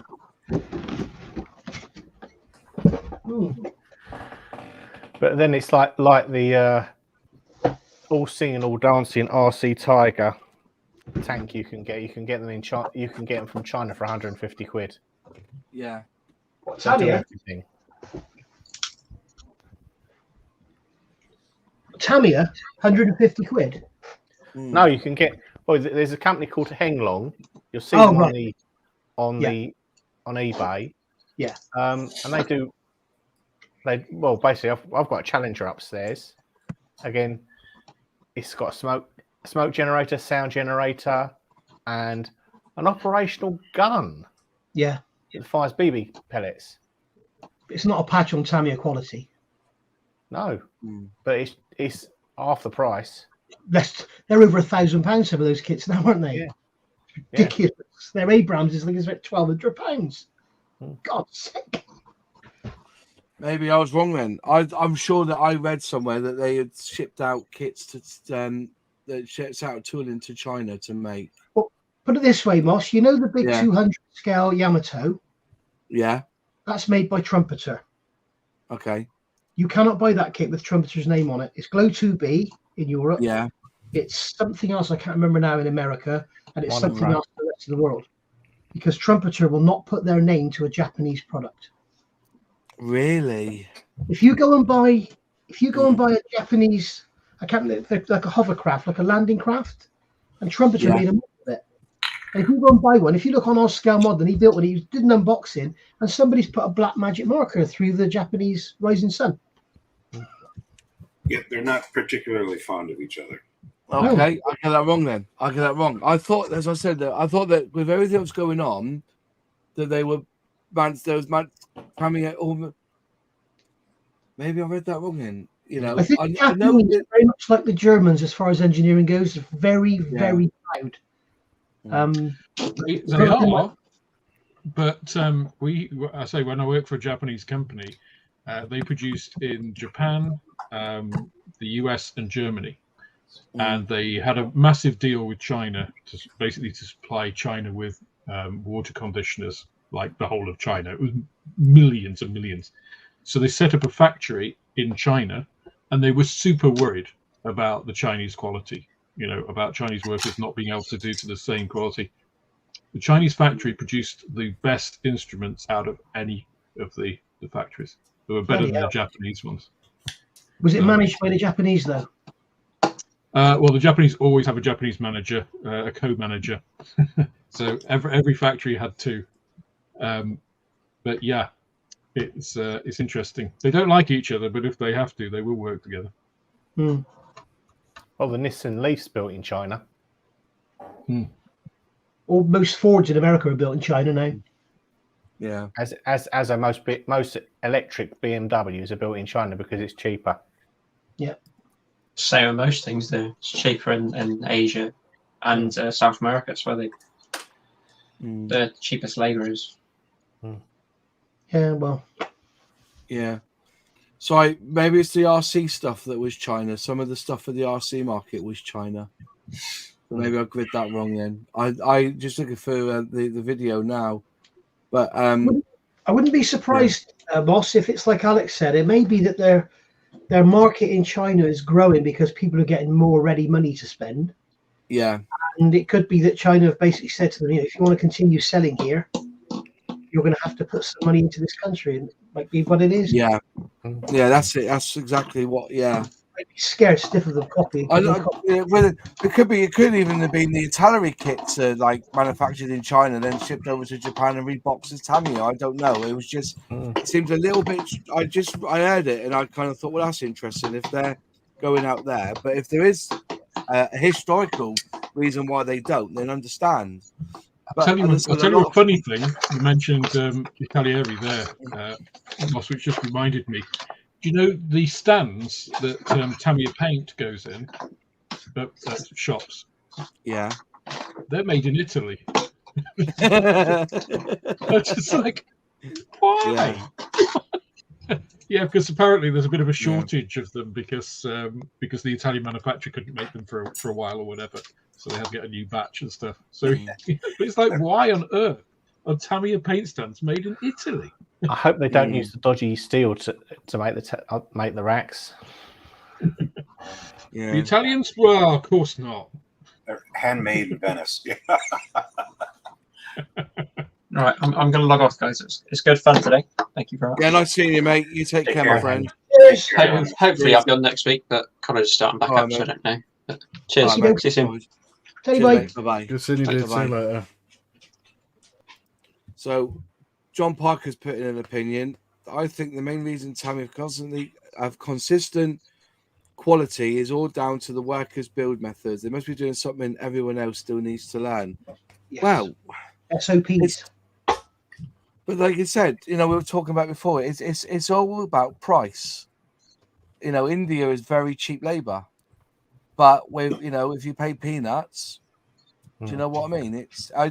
As I said, did you not believe how annoyed I was when I saw that glass scratched on the brand new tooling in its own separate bag? Now I've got somebody's told me about a product that apparently will take those scratches out by using one thing. I'll try it out later and see what it's like. But wash it out with toothpaste. Yeah, well, this stuff here they call it. How deep is it? It's called Polywatch. It's a product called Polywatch. Right. And apparently you rub it on and obviously you rub it on. But where's the glass to? Well, he's going to do a live on camera. No, I'm not. No, in case it goes wrong. Go on, Moss. There you go. Is that the one? No, that's not the one. Yeah, what John's on about here is standard operating procedures, which is something I think the rest of the world is bad at, and the Japanese are amazing at. You go into factories in this country. I've worked in a few: Rolls-Royce, Delphi, Prima, and everybody has their own way of doing things. And it's like in Japan, it's like, no, this is how you do it. But it's not. This isn't a new thing. I mean, I've worked for companies, American companies mainly, after the Japanese one, and they all have been successful because they've implemented those same things from. I mean, they were from the 80s that started, the 90s. Like you say, the Toyota way, Kaizen, continuous improvement, Gemba evidence, all that sort of stuff. So, where's the scratch? Yeah. Do you see that on there? Oh, yeah. Oh, Christ. That's a big one. Yeah. What she said. Gone right across it as. Little mint. I can't seem to get it close enough. And bloody hell. It's. Yeah. I did it on a bit of white paper with white paper. I say I got anything black. Yeah, black will probably show. Oh yeah, black would be good, wouldn't it? Try on the camera. Hang on, let me just get myself back on solo layout again. Yeah, I can see it. Yeah, see all that? Yeah, it's all scratch. And that was in its own separate bag. Don't worry, the front's fine. The front's absolutely, look at that, you can see through it. But it just, I was, It's like, why? Is that one sprue or is that two separate sprues? No, it's one sprue. Oh, right, okay. So obviously it went in then. It was gone in the bag. So this is the bag it was in, and it was in the bag. And as you can see, and if I'll do that. So it's in the bag. It was folded over as well, like that, in the bag. But there's no hose or anything. That has been scratched before it went in the bag. They're probably taking them out of the mold tool and chucking them in a box. In a box, yeah. They're all scratching each other, and then they get them out and put them in a separate bag. Yeah. So those scratches are perfectly preserved. Yeah. So I've got this poly watch, which apparently is a polish, and they reckon that you buff this using a Q-tip or a ear thingy, and it kind of burns into the plastic and fills in the hose as well. I test it on something else from you, Moss. Right, I'm gonna go straight on this. I've already got the pictures for it. What we've got there is styrene. It's a lot softer. Yeah, but the thing is, though, is that my argument is this: I've taken the pictures. You can see it on the video. I'm going to ask for a replacement, which is going to cost them £3 to send me a replacement. Now, is the savings on a £3 part really worth it doing it out of India where there's no quality control? No. I don't understand. I don't understand the thing about producing in India and saving money, because if you know how much plastic costs and they're turning a kit out every 45 seconds, if they've got enough machines, the actual cost of what you're getting in that box, the physical cost, without all the research and all the development and all that, is probably on an £80 kit, it's probably about £3. The actual physical cost. Yeah. So what's the difference in producing it in England? Yeah. The thing. Yeah. How much does it cost to get a tool shipped as well from? Because it goes from China to India. Would the price be the same as going China to India? Whether all the tooling of everything's made in China, isn't it? That's negligible. Is it cheaper? The tooling, it's not a lot. I mean, the tools are many, many thousands of pounds each, if they're decent quality. Which by the CK, they certainly appear to be good quality. Yeah. Again, but lack of quality control. Apparently, quality control, exactly. I've got, and it's not even just the cost that they're saving in the production of the kits. That they're then losing on all of the customer complaints, replacement. It's the reputation bit. So we've all talked now about Airfix need to have consistent quality, and that Tamiya have that consistent quality, and that's how they built their name. It's like, what is the damage that's happening to Airfix? Because people are like, oh, like you said, Nigel, I got a warped Hurricane, so I'm never touching another Airfix kit, even though everybody said it was good. My experience wasn't. And then that's not just one kit that they're not selling. That person will never buy Airfix for however long it takes them to get that, which is going to be variable between, a year and forever, depending on who they are. So I think the reputational damage is almost worse than the lack of savings, because they're having to replace parts, which isn't going to be cost effective. So it's false economy, I think. I mean, I've got 3 kits on the bench here. I've got the Sea King, and I reckon the sprue with the sponsons on was dodgy, because I had a nightmare, and Alex just said he hasn't had a nightmare. So yeah, no. We're both good modelers. In fact, those sponsons, Nigel, I almost didn't need to use glue on them, because they just fit together, almost like press fit. I had to clamp and squeeze and squash the living. I had to take loads of material off the side of the actual undercarriage base because they wouldn't physically fit in there. I think I had some flat screws, but I've got that one here. I've got the Hurricane that had the bent part in the wheel bay and one wing shorter than the other. I've got the Hellcat here, which I've had a complete and utter nightmare, and I think that's because the upper wing is all misshapen. And I've got the Anson down there I bought off of James. I've had to have a new clear sprue for that because the clear parts were crap. I've got 3 Typhoons in the door in the room next to me, and they've all had to have new canopies because the canopy had that great big sink in the top of it. Yeah. I mean, come on, Airfix. So this is where we come to the point where actually Tamiya is still king, because they've got the quality right, But and the complete control right. But you compare Tamiya with the likes of Border Model. Forget the Lancaster, because the Lancaster is not a Border Model product. Okay. But that Border Model Stuka and their FW189, yet the instructions are a load of shit, but the actual kits themselves are absolutely stunning. And the other thing is, look how many kits the likes of Trumpeter, Border Model, ICM, Edward, all these other companies are banging out all these models. Tamiya aren't producing anything. Was it a new kit every 6 months? Yeah, they're jumping on board the Katie wagon, but they're doing it in 1/48th scale. Sorry? They're jumping on the Austin Katie. Yeah. Yeah. But they're doing it in 1/48th scale. Their 48th range. Yeah. It'll be nice. So what price is it for 148 compared to 135th? Don't know. Probably be more expensive. How much are the tanks, James? I haven't bought one for a while. But I think they're about. I think the last one was that I brought was the Nash on. That's about 26 quid. So I imagine the Katie would be similar to that then, 26, 27 quid. How much is the Airfix one, Moss? It 33. Was 33, wasn't it? Was it? So it's going to be close.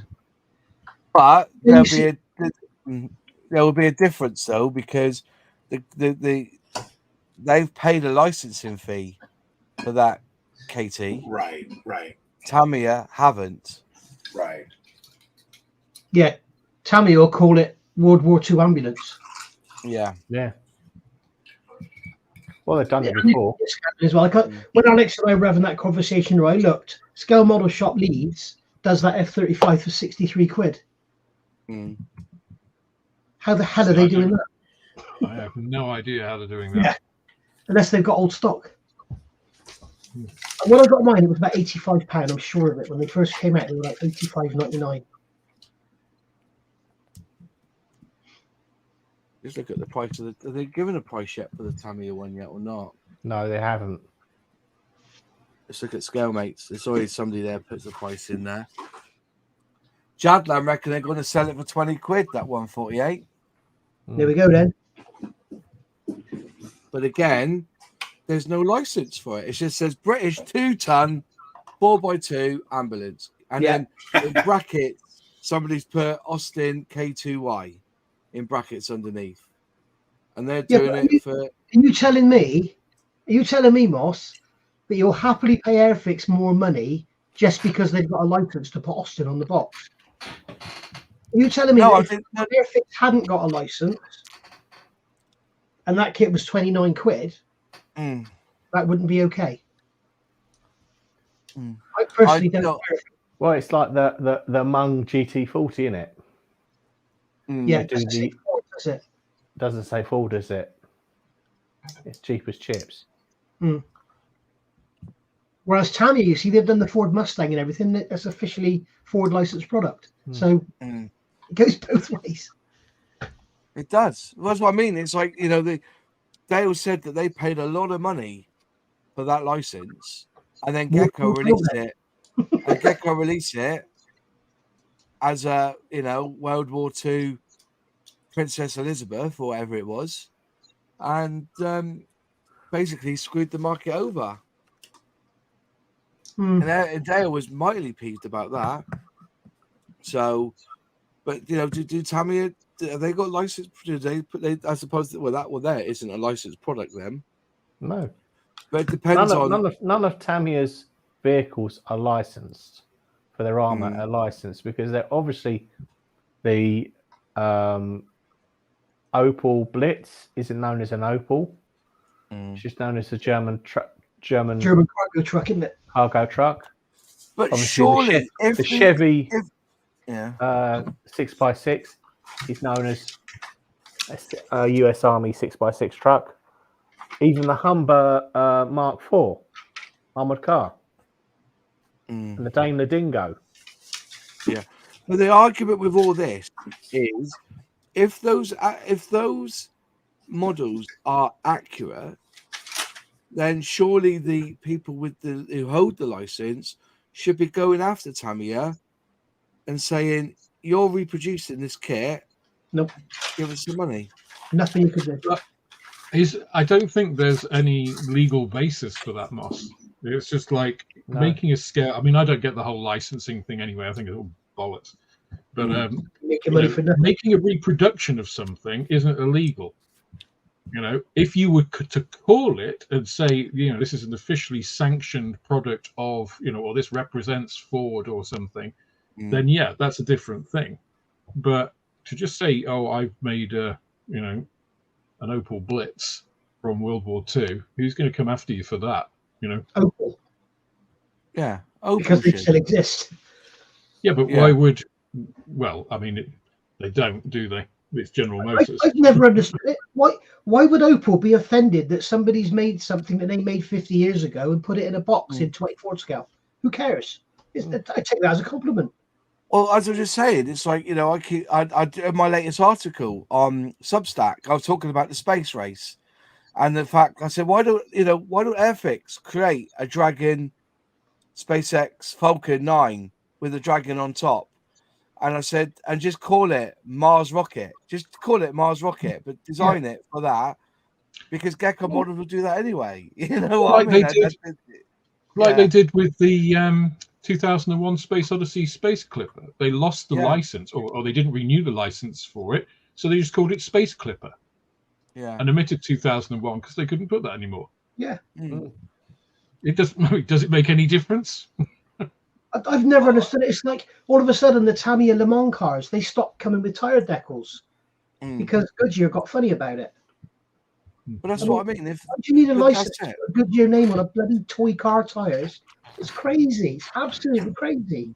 Well, that's why they don't put Dunlop on the tires on the Airfix. On that Scout, I put a review up because I was at Bovington when Dale was there, and he had the Scout there, so I had a good look at it, took some pictures, and somebody said, "Oh, that's crap. Hasn't got Dunlop on the tires. Just cutting corners." but Dunlop would come after him because they want their 10 pence worth out of the sale of the kit. Well, what I'm saying is if Tamiya is willing to do it with this stuff, then bring back a lot of those Formula One cars that they will not re-release because they can't get the license, like the Williams and stuff. They won't re-release them because they haven't got the license for them. They are bringing them back out slowly. Yeah, but they're not caught back. Around the Brabham, haven't they? Yeah. They couldn't get the license for a long time.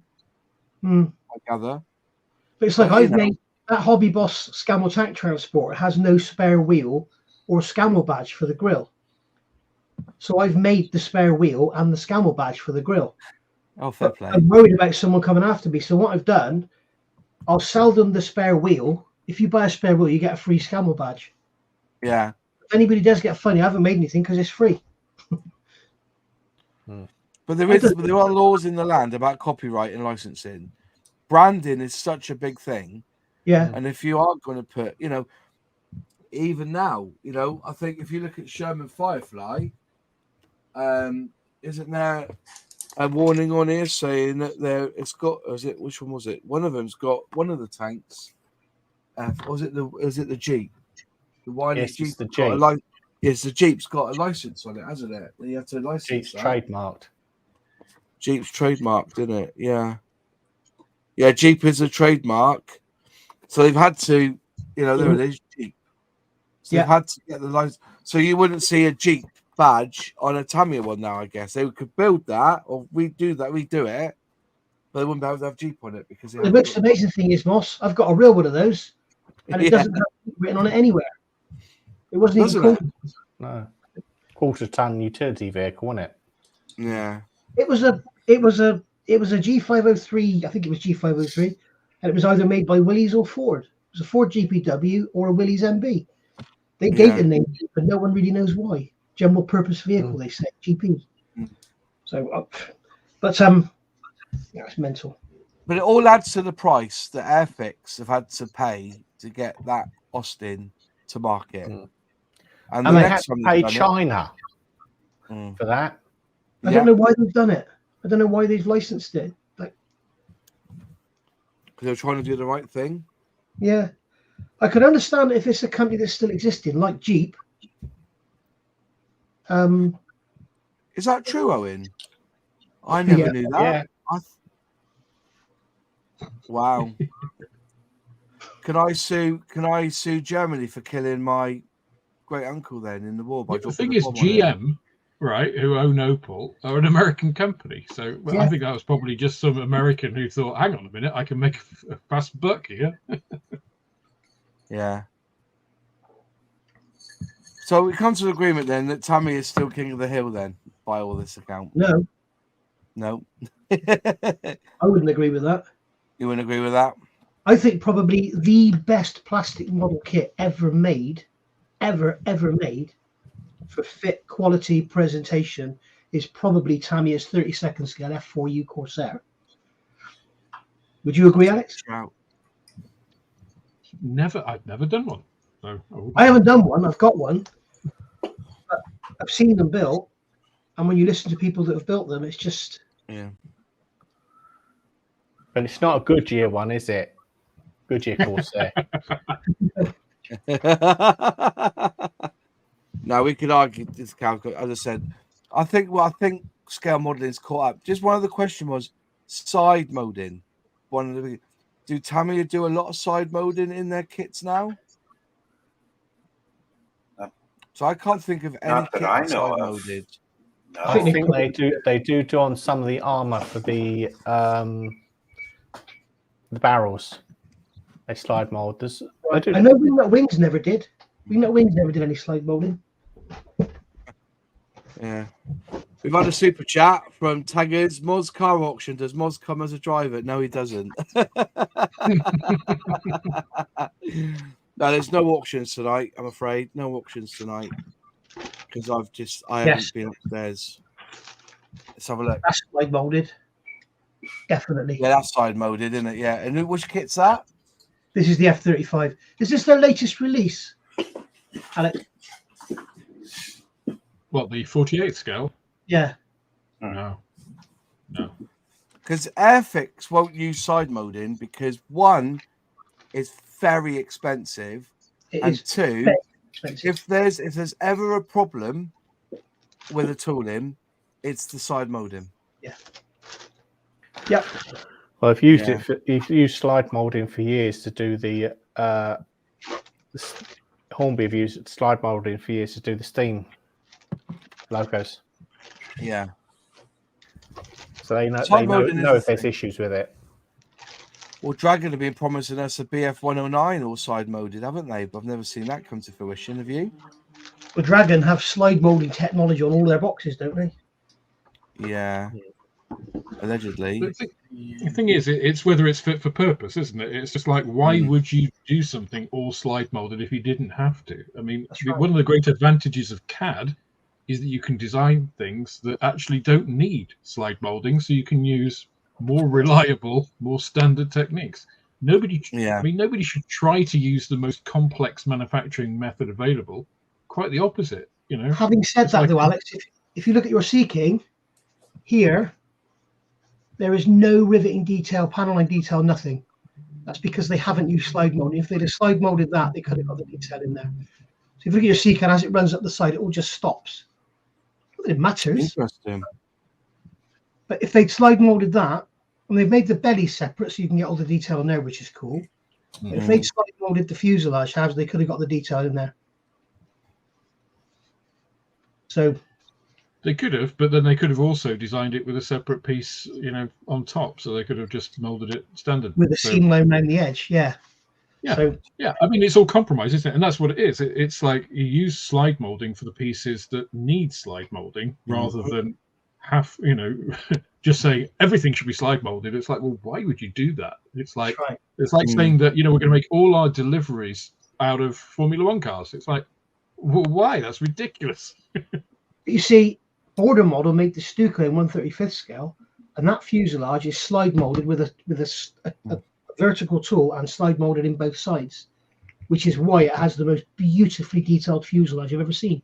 And it's got positive rivets, it's got recessed rivets, and recessed panel lines. So again, quality versus cost. Yeah. And slide molding puts the cost up. But does it really make it would that brings to the point again, £99 for that. Because it's got a side molded, but when you can still get the same degree, I suppose, of accuracy in that if it isn't side molded. Well, and the other thing is, Moss, are you going to sell enough of those slide molded kits to recoup your costs? And if it's a failure point, and if it's a high failure point. Yeah, but Airfix have a policy, I don't know if you know this, Moss, of recouping the costs of all of their new tools within 1 year. Right. See, Airfix don't. What do you mean Airfix don't? They'll get it back in 1 year. No, that's their policy. Well, that's their requirement. Yep. Airfix. I thought it said Tamiya. No, that's Airfix. See, I don't understand Airfix pricing policy. I mean, why was the Buccaneer 79 or 80 quid, whatever it was, and yet the Spitfire was £95? Surely, if you're going to base on the Buccaneer, sure, that Spitfire should have been 130 quid. And then this comes out, and it's 50 quid. It's like, I honestly, Alex, I'm sure that they don't do it in the first year. I didn't know that was their. They told me on that press day, Moss. I had a long conversation with Chris about the whole stuff. Because I was when I've heard the conversations from Airfix, they've said that they recoup the price over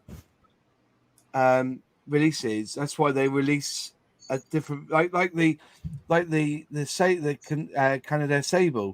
They brought it out and then they released it a year later with new schemes straight away. A year later, new schemes, new wings, etc. New wings. Yeah. So I didn't know that. I thought you said Tamiya, not Airfix. Sorry, I misheard you then. But I honestly thought that was the. I was surprised when Chris said it, because we were talking about management of companies and stuff, and he was saying that's the policy at the moment, is that they recoup costs within 1 year. So you might wait a year, you might see the F-35 in Lidl. Yeah, that's what I mean. Is it something they do? Well, honestly, that really does, because I got the impression they don't look for. It's not, the Hellcat, for instance. It wasn't success overnight. It's £100,000 worth of tooling, and it took years to recoup that back. Yeah, when was the Hellcat made? 2017, wasn't it? Yeah, so that was made before the Phoenix purchase. Really? No, it wasn't. It was made during the Phoenix purchase, because that's when Lyndon was the one who said, "Why aren't we releasing this kit? Let's get it out there. Let's release this Hellcat to show people that we're back." Yeah, but it would have been developed. Most of the costs of that would have been developed pre-Phoenix, so that wouldn't have been a policy that would have applied to it. Okay, fair enough. It's got some serious design issues that the Spitfire certainly doesn't have. You're getting those maybe wings. It's a transitional kit. Sorry? Yeah. So maybe it's a transitional kit. I mean, it's a gorgeous model, don't get me wrong, but... Yeah. Hellcat was a 2019 release, but I think we knew about it in 2017. Right. Because that was when James May did his video, didn't he?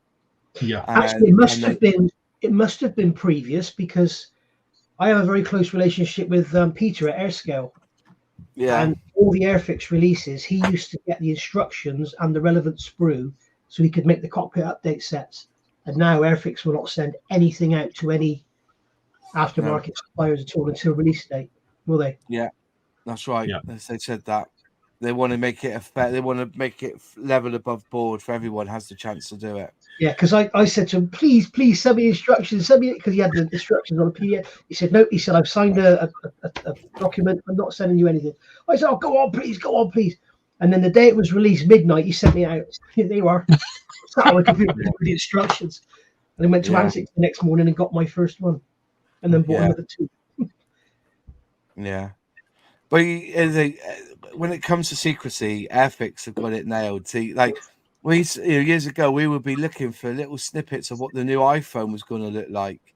And we know now, 6 months before they even release it, what the iPhone's going to be. You know what I mean? With Airfix, I've still got to do my predictions for next year. I've got a few ideas what it might be. I reckon 24 scale Wildcat for Telford.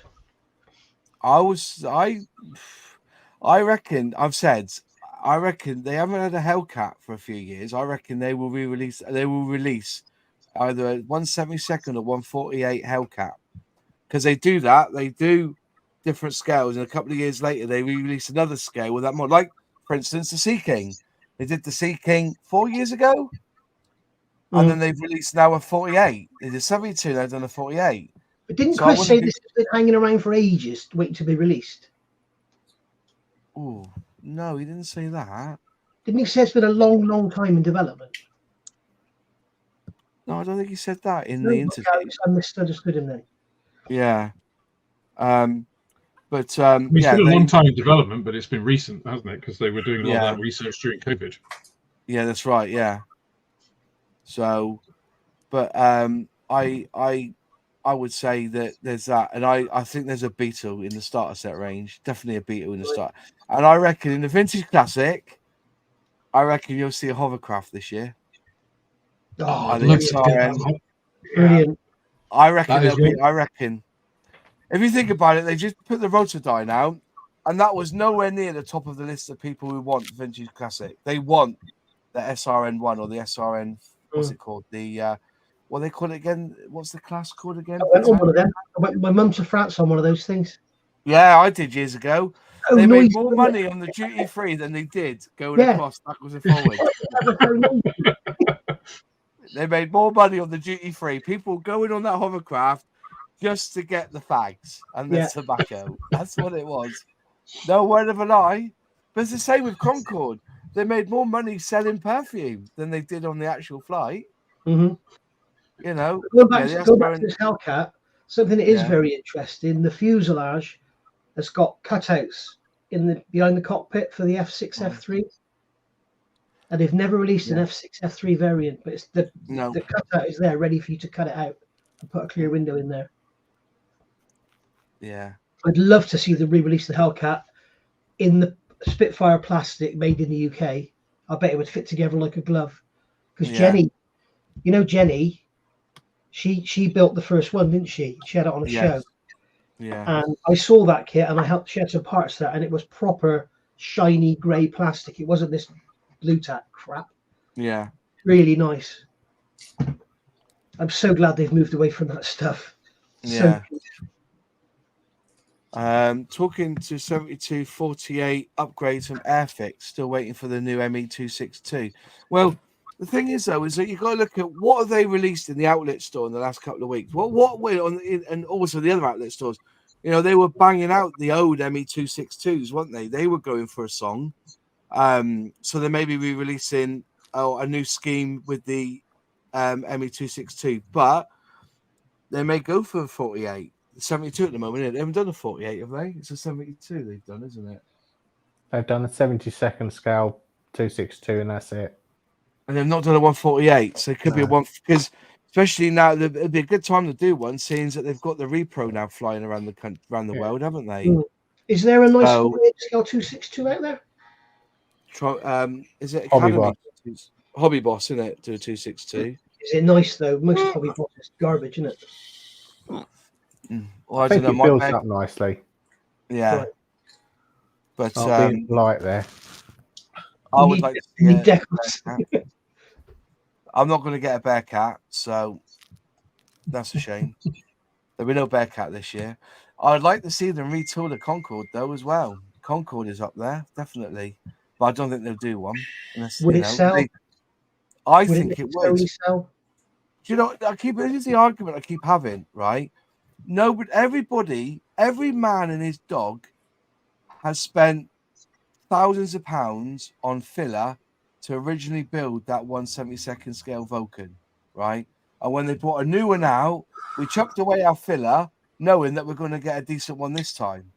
So why can't they do the same with the Concorde? If they put out Concorde and actually do something a bit random with it, maybe put it and add it with some decent, have all three schemes that you've seen Concord in, maybe even chuck in a Pepsi one somewhere along the line. Get a deal with Pepsi because they've got a deal with Coca-Cola for their quick bills. Do a deal with Pepsi and have the Pepsi decal scheme for that Concord. I reckon that would be. Can I just say, Ross, I used a shit ton of filler on my Vulcan. What, on the new one? Sink marks in the wings. Yeah, absolutely. Yeah, I heard about that. Yeah, I heard about that. But again, again, that was it last year. No, the year before the Avon show. No, it was last year, the first one after COVID, wasn't it? Yeah. I was there, and there was a guy looking at this Airfix Vulcan. I said, open the box and have a look before you buy it, because there's good ones and bad ones. He opened the first one, and the wings were covered in sink marks. Got another one, opened that one up, and the seller's like, oh my God. Opened that one up, absolutely perfect. Perfect, yeah. Again, quality control. Quality control. Yeah, definitely quality control. Tiger's just flogging that 40 quid on the outlet store, isn't it? Don't even go there. That fucked me over. That did. Did unboxing video of the new mystery bundle and put it down to 72.49, and then all of a sudden they go and knock it down to 40 quid. That's like, oh come on! Did you buy that? I just really boo. Did you buy that? Yeah, mystery bundle. Yeah. Jesus. Yeah. So, but anyway, people are buying them. Mystery bundle. Because a lot of people say they're really pleased with what they got in their box. So maybe the Vulcans are sending out a good. But you know, the other one was it. That's a question. I would love to see a 124 scale mosquito. Have you seen the prices they were going for at Avon? That mosquito, £200. I sold one. I sold one between the last, sort of before the last re-release. I sold it for 220 quid on eBay. They reckon it's a good little kit as well, don't they? They reckon it does go together quite nicely. Other than the tires, you need resin wheels for the tires are horrible, but the rest of the kit, beautiful. And it's got a pilot. It is a good kit. I did that one actually. Did you? Yeah, it was a really good kit actually. Yeah. Oh, I didn't know you built a 124. Yeah, it was long. It was a long time before. It was before. It was pre-YouTube, but he's on my Facebook page. Yeah, it's a nice kit. Yeah. David Barber there's asking me, have I got an Airfix Shackleton in your stash you want to auction? No, I have one in my stash, but I hate auctioning the Shackleton. I tell you what I've got, which I might auction off, is the original Airfix Boeing 172 scale. You can have that one. Was it 144? No, 144. 707. That is 707, the big one. Yeah. I've got that upstairs in my stash. I might list that one, but the decals are buggered on it, I'm afraid. You have to get some new decals for it. But yeah, the TSR2, that'll be good in the video. I was reckon British Classic TRS, I think that'll come out. I think they'll put a hovercraft in there. Starter set, I said Land Rover or Beetle, so Land Rover came out, so the Beetle must be next. But I also think they may do a starter set Wildcat. I like to see a Wildcat as a starter. And I reckon, because I've never understood with the Wildcat at the moment, which what's it released as again? There's also released as the English version as well. The Grumman, the Marshlet. Whoever designed that I'm glad they're not there now, because why on earth would you decide canopy up or canopy down within 3 steps of the build? That was the worst decision ever. That to fit that undercarriage, you had to build it within 3 steps of starting it. So you couldn't decide at midway through whether you're going to have canopy up or gearing up or gearing down. I can see that though, because it's so exposed in there, isn't it? It's not just like having a couple of legs going in the wings. It's like a whole boat with all the legs coming out. You've got to. Yeah. But I think Champion or somebody did one, and they cut it down and did it so that they put it in after. Oh right. Because they thought they could put it in after. That we'll skip this step. We'll do it after when they couldn't get it to fit, and they were able to get it to fit in the end. But I don't know of any other kit in recent times that have designed the canopy. You have to decide so early on whether you have it up or down. Never. The Hong Kong model's A20 in 30 seconds. Yeah. Now. I think that's the second step. Yeah. You build the nose gear up, and you decide whether. Well, I don't think you have the option to have it up. Yeah. No, there is no Corsair. But would Airfix do a Corsair? Because if you listen to what Luke says, Corsair, please. Well, they won't. If somebody else has already done it, they tend not to do it. If you see what I mean. We need a 30-second scale Hellcat. Is what we need. They won't do 1/32 scale. No, Tommy need to bloody do it. I mean, it's all raised panel lines. The trumpeter's a mess. Yeah. We need a nice Hellcat at 30-second scale, please. Yeah. Wayne Welly, there was a B-17. But that's the price they're going for. If you go on eBay now, the bomb bug is still up for 350 quid. Dreamers. I honestly, but to be fair though, Nigel, there were many times after a few scotches and a few little Thatcher's oranges, I would look at that and tempt to buy it because I'd want to build one. It's actually coming together quite well. I'm really pleased with how well it's looking now. So it's not all glued together yet, but it's coming together quite nice. Mm-hmm. You know, we just take that apart. Probably older than you, that kit, Ross, isn't it? It is. It is older than me. It's 1974. I'm 79, baby. I am. I was born. Yeah, but underneath, Yeah, lovely. It's all coming to this. Is all absolutely solidly stiff chassis that didn't flex at all. No. I would buy it. There was one on eBay went for $9,000 that had been rebuilt for £9,000. Mm-hmm. I bid it up to 6,000. I did, and then I thought I can't justify spending any more on it, so it went for 9.5 in the end. But I put $6,000 on it, just to see if it would, and it went to. I put $6,000 in within about an hour. It jumped from 7.5 to 8. So it was. If they get that popular, I expect somebody will make one because it's so easy to cut the body, and the chassis cut the bits of bloody probably 40mm box. Yeah. Easy to copy. Yeah, so I hand painted the seats because it was just easier. Spray the whole thing orange. But somebody said to me, which is quite interesting, I didn't think of this. It shouldn't be orange underneath. It shouldn't be black. It should be yellow, but like that grey yellow of fiberglass. And I can't think of a company that does a yellowy grey. Can you? Or a dirty yellow? Because that's what it was underneath. Apparently, it was yellow because the fiberglass was yellow. It was not painted. It was just fiberglass. Tamiya XF4. I was just about to say that one. That's more of a Kevlar sort of colour, but you could knock it back a bit. Yeah. It seemed like a grey yellow. I might do that actually. I might just go over it with that. But it's you comes together well. Paint it with XF4 moss, and then make really thin, like 80% thinner, as light grey, and just dust it over it. Just a good shout.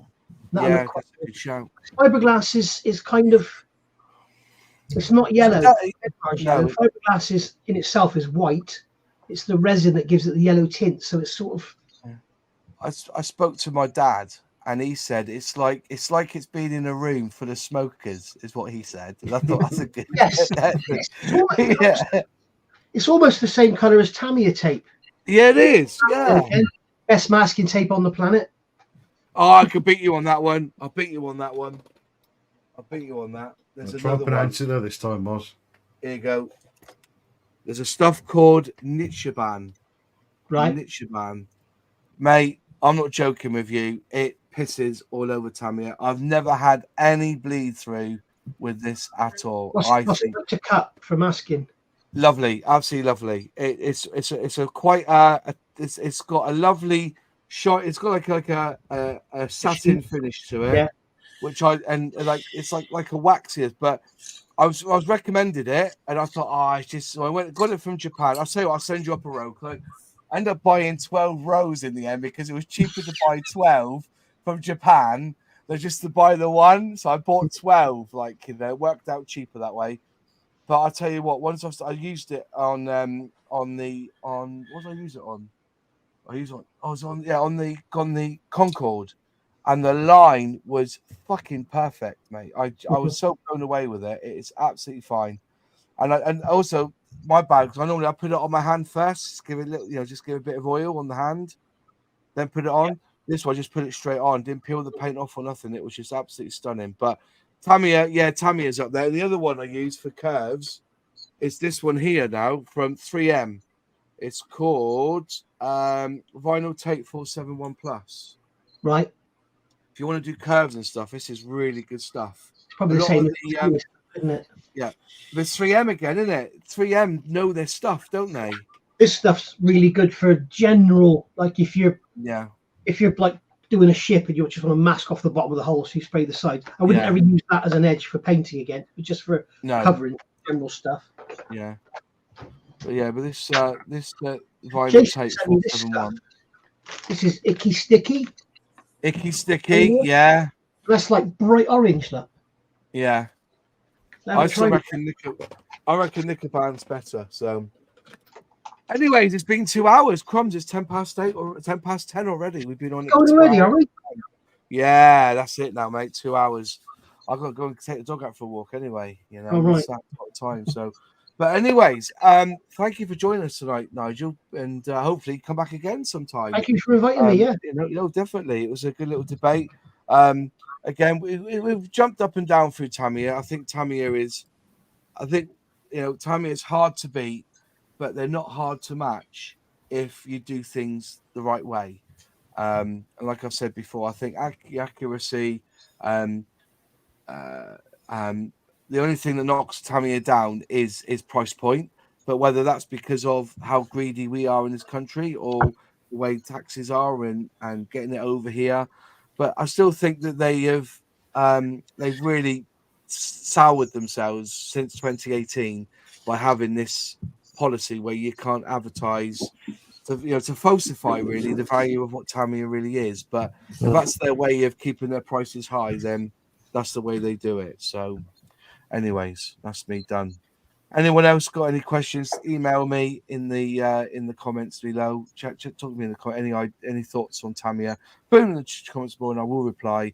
And then again, we'll see you all next week. Thank you all for joining us, and all you in the chat. And as I said, we'll see you next Monday for another Airfix and Chill. Bye. Bye. Bye. Bye.